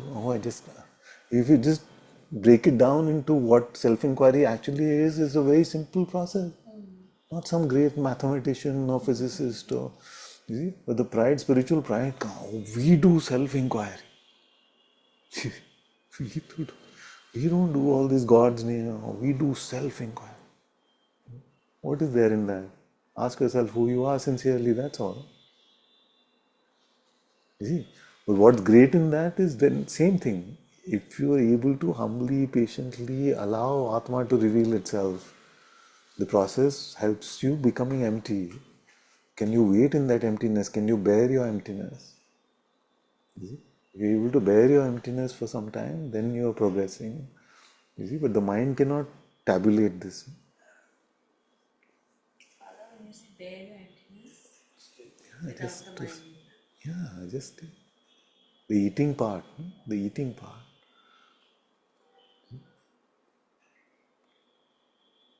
Can you bear your own silence, your own stillness? The mind rushes. Exactly. But are we seeing that the pride, spiritual pride, for self-inquiry or niti-niti, what is there to be proud about? It just sounds very fancy. Self-inquiry. Yeah. Oh, sorry, I'm just lost all spatial intelligence now.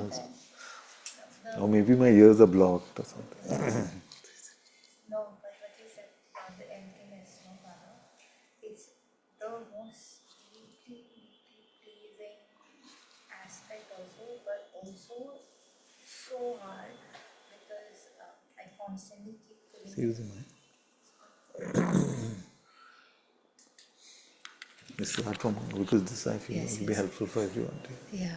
So, Father, it's the most deeply pleasing part, but also the most hardest to be there. Like it's deeply pleasing for my heart and my soul. And when I'm there, I don't like it's. There's nothing else that is could be even close to important, but also so hard because I see that I constantly keep filling myself up with some like the need to fill the antakarna up with something like it's Exactly. just something like it's So when you're at the gate of the beloved, it is deeply pleasing not just to ourselves but God Himself is celebrating that. And may I not be going too far in saying that, but I feel like it's deeply pleasing to God as well. You see? But the design of the mind, the design of the phenomenal world is to pull us out into the trap, isn't it? So just like Jerry Mouse thinking it's going for the cheese is actually getting trapped. You see? In the same way, when we continue to get pulled into that, we recognize we are getting trapped. And as soon as we recognize, we are just to return. We just to return. Yeah. like when you're saying this, no? Sometimes I feel like somewhere in me I can tell that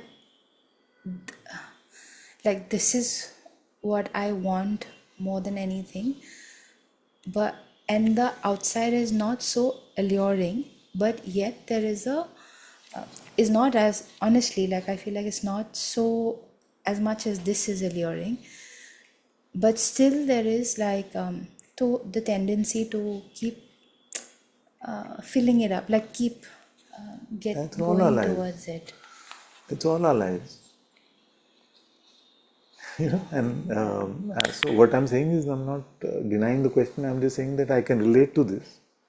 You see, otherwise I'd be fully living in God's presence constantly.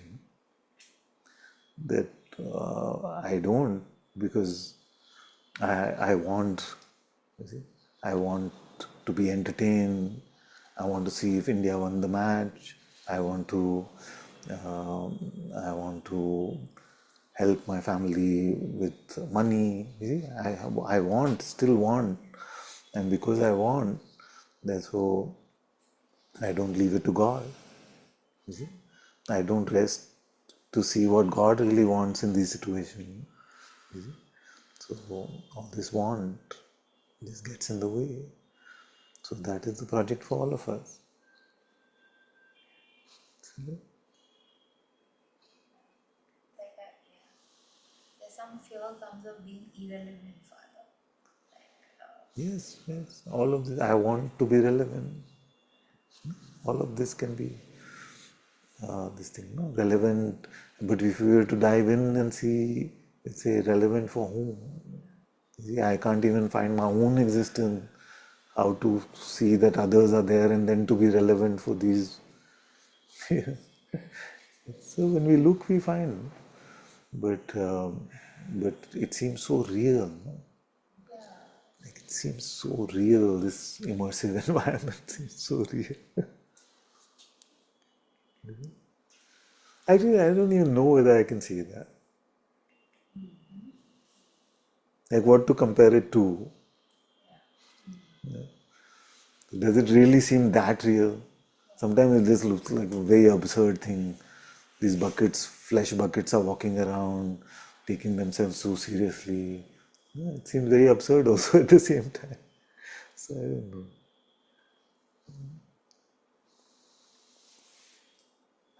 Maybe the whole game is that Maya's design is actually to look very, very unreal and stupid and absurd, and still like fool us. Yeah, and the difference is so apparent for all of us, isn't it? Like when we come to God's presence, and the love and the peace and the joy and the restfulness that we find there is not to be found with anything in the world. No matter how great sounding it is. You see, the best food, the best music, the best sensation, the best whatever, it doesn't offer any of that. You see, and even if it claims to offer a glimpse, it's nothing. It's just thermocol. You see, so, and yet we keep choosing this. That is conditioning. Our grooves push us in that direction. So in spirituality, that's why we're making new grooves which turn us back to God. Okay, it's turning us back to God. So we don't buy into the narrative of the false I. That is to create a new groove to God. We take God's name is to create a new groove to God. We break all these past conditions. We've all heard these terms from sages like Bhagwan. That vasanas, conditions, to be free from them. You see? But we don't realize how they actually affect us. You see? They affect us by creating these grooves. This leads to me falling into that groove. You see? So somebody says, let's say, what's a common groove? Somebody says, this is the most common used example since our Tiruvannamalai days. So somebody says, no, that will be 200 rupees more. You see? And my groove is, no, you're cheating. Isn't it? So we fall into that groove. So why is that? How do we really know? We don't really know. Do we take the time to see how God is guiding us? We don't, because it's a groove. So that's a simple example of a vasana. See? These have to be broken, and we have to learn to fall into love, fall into our heart, stay there, and not fall for these. You see? My mother calls, she says, "Oh, how long did you do satsang?" She's very spiritual herself. Huh? But yeah, how long did you? It'll sound absurd to you for a 51-year-old man. I'll say, 1 hour. See, because I don't want that judgment, confrontation, no, you should do it in balance. I don't want that. So it's a groove, no? Am I waiting for God to guide me in that moment and saying, okay, you provide the answer? No, I've already decided I don't want to have that conversation with her. No? So these are grooves. So these are grooves that we're all working on. We're taking God's name, we're doing inquiry, and we're breaking through. So we must not get into any arrogance, and we must not feel like there's some finality or some this thing. It's work. We have to keep at it, ever deepening. And every groove that you exchange for love for God, find more love, you find more peace, you find more. That is the ever deepening. Otherwise, the ever deepening could not be. You will be fully deepened. You're already always in the deep end.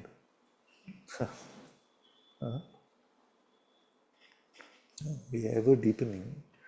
And that ever deepening is the ever breaking out of conditioning, ever growing into love.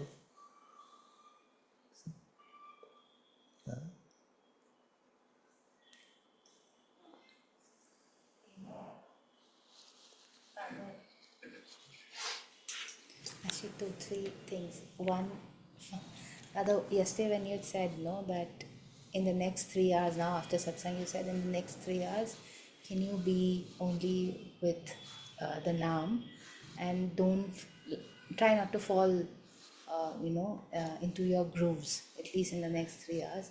And in those 3 hours, I saw so many of those ways of going into, falling for it, and then not even falling, but knowing that it's like calling me to go in that direction, Exactly. and Naam helped to not, not go into it, but I was able to notice it. So I was almost feeling overwhelmed to, that I was seeing that in So just much. so much is there that if you had not put that lens, I was not looking at it like that. Yes, then we just normalize it. Yeah. It becomes our normal way of life to keep falling into our conditions and not. Like people have a big problem with the word sin.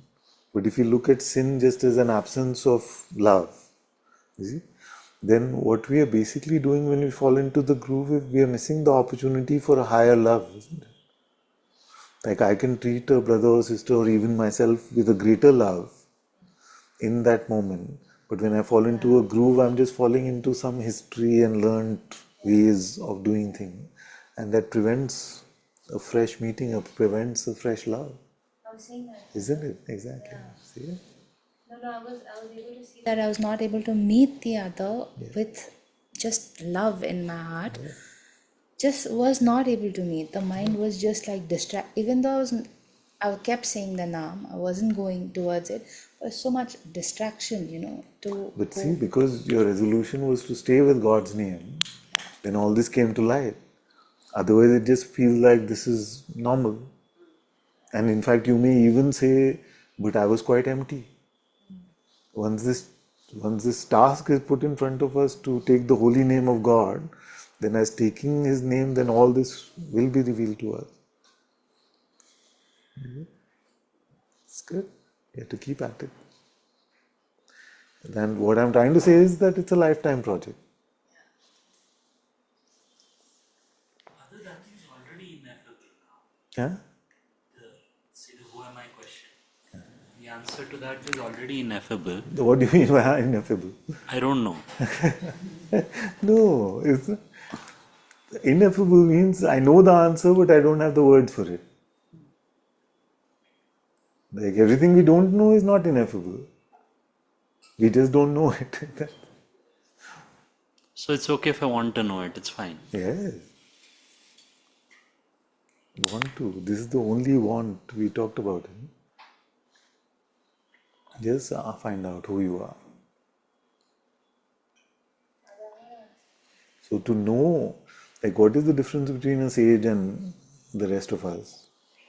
Sages know, and they may not be. If you ask them, they may say, I don't know.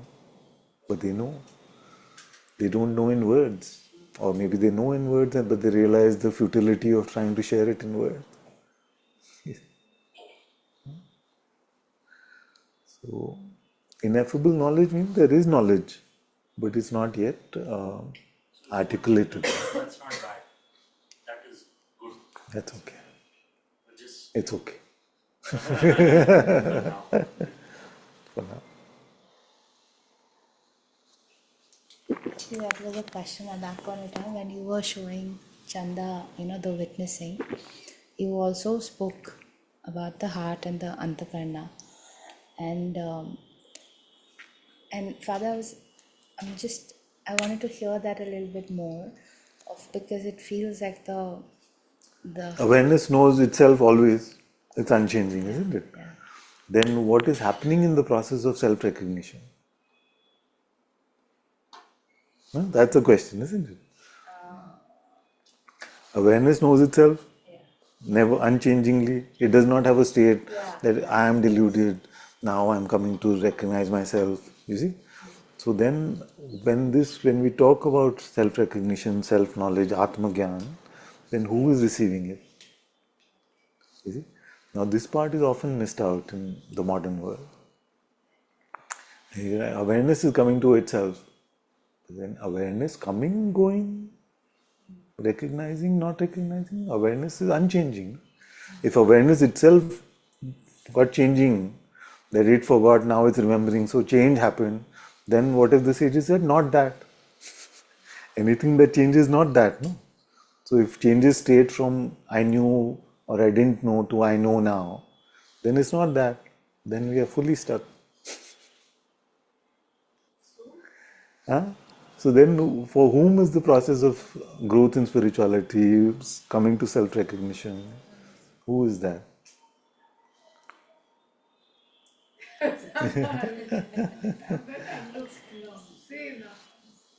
I said, our antakarna, our soul has the capacity to fill itself up with the world, with Maya, or to fill itself up with Atma, which is God. And when it's filled up with the Atma, it sees its own source, where it came from. So the bubble sees the ocean, or the wave sees the ocean, which as one with the ocean. So, but the Antakarna also arises, no, initially. What? So, no, so this. Antakarna also? Sorry, the soul. It's okay.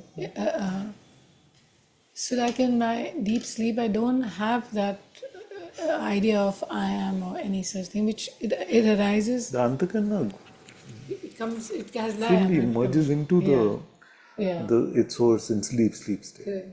So in the non-waking state, then you feel okay The arising now. of the I am itself to all the layers of the Antakarna, including the world, arise. But from the source of this same I am. source, so Yeah, from the same I right, comes I so am. from that, Remember we used to say in I and I Satsang? am, right? Yeah, exactly. It's I am. Yeah. We are not I, you are. It's not the birth of another. It's the I itself aming now. You see? So it's never two. It is the same one with fist open or fist closed. There are not two hands in that.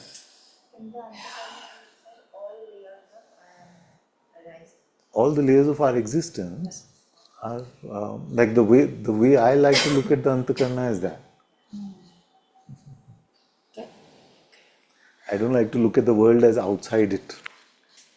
So what you're saying is that within that I am, all the layers of existence are within this I amness. So when we were doing So that, it's just a conceptual way to break up the layers of our existence in terms of our faculties, in terms of our this thing, just as a helpful device. So Father, when I do the japa, also I come to that same place of presence, and also when I do this inquiry, I see that I'm awareness, but when it deepens, I come back to that same presence. It's enough to see the absence of person Correct. and to wait over there. Okay. You see? So we don't have to rush into the I see that I am awareness. Not that you are rushing into, I'm just saying No, but that generally I we can seem have again that the you recognize that presence, that holy place. It becomes a I mean, I can't stay there if I want to, but it comes to me the same, and then only you feel like you're complete. Otherwise, you don't feel you're resolved. I don't know why it's like that, but that's how it feels. the reason why I'm cautioning against making the positive statement that I am that or I am awareness or I see even God present is that the more we make it, the more it will become a mental groove also. So the freshness with which you're saying it now may not be there tomorrow because if you repeat it a few times, then tomorrow you'll say, "Acha," somebody comes and says, "Do you find God's presence?" You say, "Of course, I'm living in God's presence," like that. And then you'll miss the opportunity to fall into it and then speak from there. But the Rona is that you come out and then I can't say I'm living there. No? Then you're craving to go back, you're craving to go Correct. That back. craving is at least good, no? If you're out of it and you feel like you're in it, then that's worse. If you're out of it and because of a mental conclusion posing as truth, we refuse to be fresh and look. You see, remember we used to say that when I was a naive child sharing satsang for some reason, then I used to say, when you ask the question, I feel like, not you, but anybody asking the question, I would say, I am doing the inquiry freshly and checking, but you're already moving to the next question. You see, because you feel like you know what this is already. You see, so that's a disservice to ourselves. Like, how will the mental conclusion that I am awareness help us? Just to be able to claim spiritual progress, it's all connected, isn't it? That I can make a positive affirmation of what I really am, you see, is for what reason? Yeah, just like self-soothing. Sometimes you're fine, you know you are awareness, you're doing well, don't like that. But mostly it's not like that. You see, mostly it's just like I'm making progress, I'm getting it, I know reality. Again, math teacher talking about Wordsworth or Shakespeare. So it's not that the Shakespeare in you doesn't know it. I'm not questioning the knowledge. I'm only saying that if you give it to Mr. Math teacher, then he will make an equation out of Shakespeare. Not keep the beauty of it. He'll make a equation out of to be or not to be.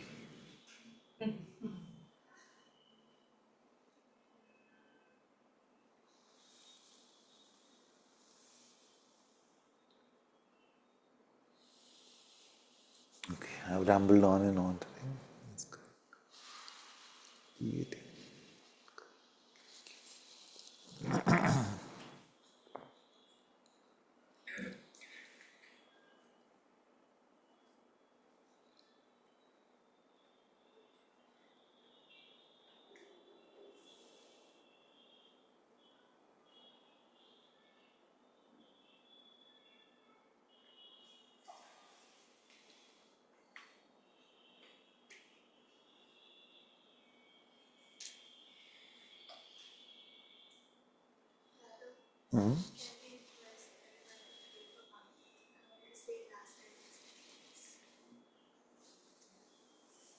He's in the ward now, I see.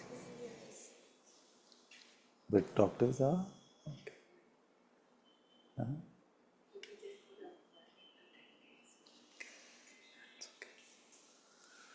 Let's all pray for Amit. So collectively, he's just undergone a major medical procedure, and the procedure has gone well.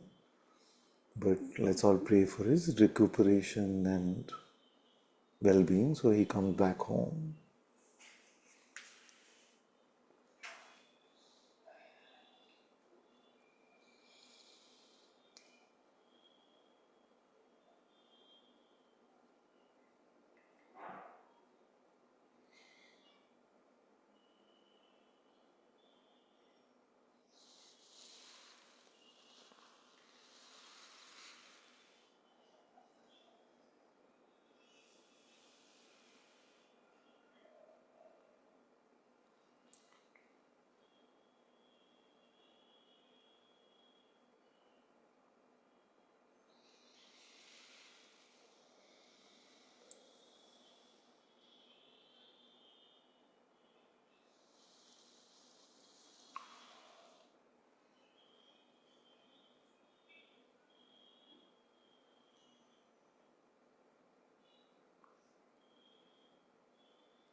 Thank you.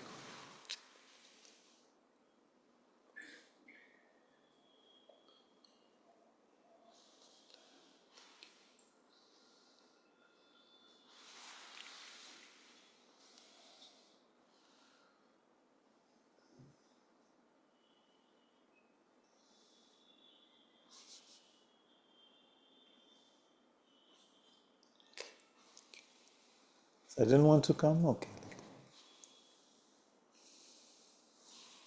Sorry, Father, I just No. couldn't hold it down. On this last point that you said about it's so much resonating to not make it into a concept because Yes. it can't be like that. It's just it's obvious for all of us. It can't just be like I am in the mind. But how about the other way where I find sometimes that almost after so much clarity or abundance, the mind wants to go back there immediately, like just like in a way of overdoing the like there seems to be like a seeking active even in the practice. There seems to override the greatness of the God's greatness and just wants to see it again freshly and again freshly. It also feels a bit like an addiction there in some way, so that keeps It's the interesting. personal the personal center point still in the doer, in the spiritual practitioner, in this, you know what I mean? So Yeah. I feel this is the other side of this claiming it. It's claiming it in a negative way, and it's like always wanting to see it fresh, like if, like if you drank water, you would not want to always drink again and again because you got satisfied. But this seems to I don't know if Yes. I'm conveying. Yes. Yeah, I have a sense of what you're saying. Although I may not agree with the water thing because Jesus said once you find this living water, then you don't have to ever worry about finding water. It's just you want to just be in that. But you're absolutely right that if the mind is saying again and again to see that you are that, you see, I have not met a mind sincerely wanting its own dissolution. You see, so Hmm. either there is something where it wants you to make a conclusion again and again, so that mentally it can put up the claim that I am that again and again. You see? Otherwise, the thief wanting to be caught is very rare. So the mind to come to invite the emptiness of the mind to for us to go beyond the mind is a very rare thing. So maybe there is some trick happening somewhere. I know about what you're talking about is a sort of a spiritual gluttony or a spiritual desiring, a spiritual wanting more and more. You see? And that can be personal in some sense. Yes. So if the intention is to offer up, if the intention is to constantly offer our heart, our everything to God, then Hmm. everything, like Bhagavan said, punah punah, again and again, again and again, we polish the mirror again and again. You see, and he said there's no, he never said that enough polishing now, stop. Again and again you polish the mirror. So so I would say that somewhere if it is becoming a mental motivation to do again and again, maybe it is finding some outcome in that, some juice in that to be able to make a claim or something like that. So if it is not a getting, we have to realize the spiritual process is not a getting more and more, but a Hmm. offering more and more, offering, a Hmm. surrendering more and more. You see? So some very subtle question you brought out. Very good. It's a very good question. So for anyone who is getting caught in that sort of mental thing. We must see whether our spiritual process is offering ourselves up and emptying ourselves up for God, or feeling that I'm getting something more and more every time I'm doing and receiving. Exactly. Yeah. And I feel it's connected with getting a state maybe where Getting a state. the body is clean of any influence. Somehow that's what maybe hooks here, is where I really feel the body is light, expanded, and transparent in a way, and there's peace, there's also joy and love.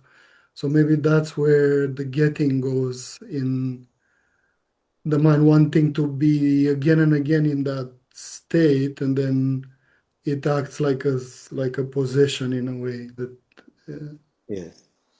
And that's why that no matter what the practice is, what the prayer is, how long we've been at it, God does not constantly give us that sweetness and that taste. You see? No matter you mm, may, like it's not automatic. We spoke about this also some few weeks back, that we may do our end of it, but the big work happens by His grace and His will alone. So that's why even great sages like Saint Teresa of Avila have talked about aridity.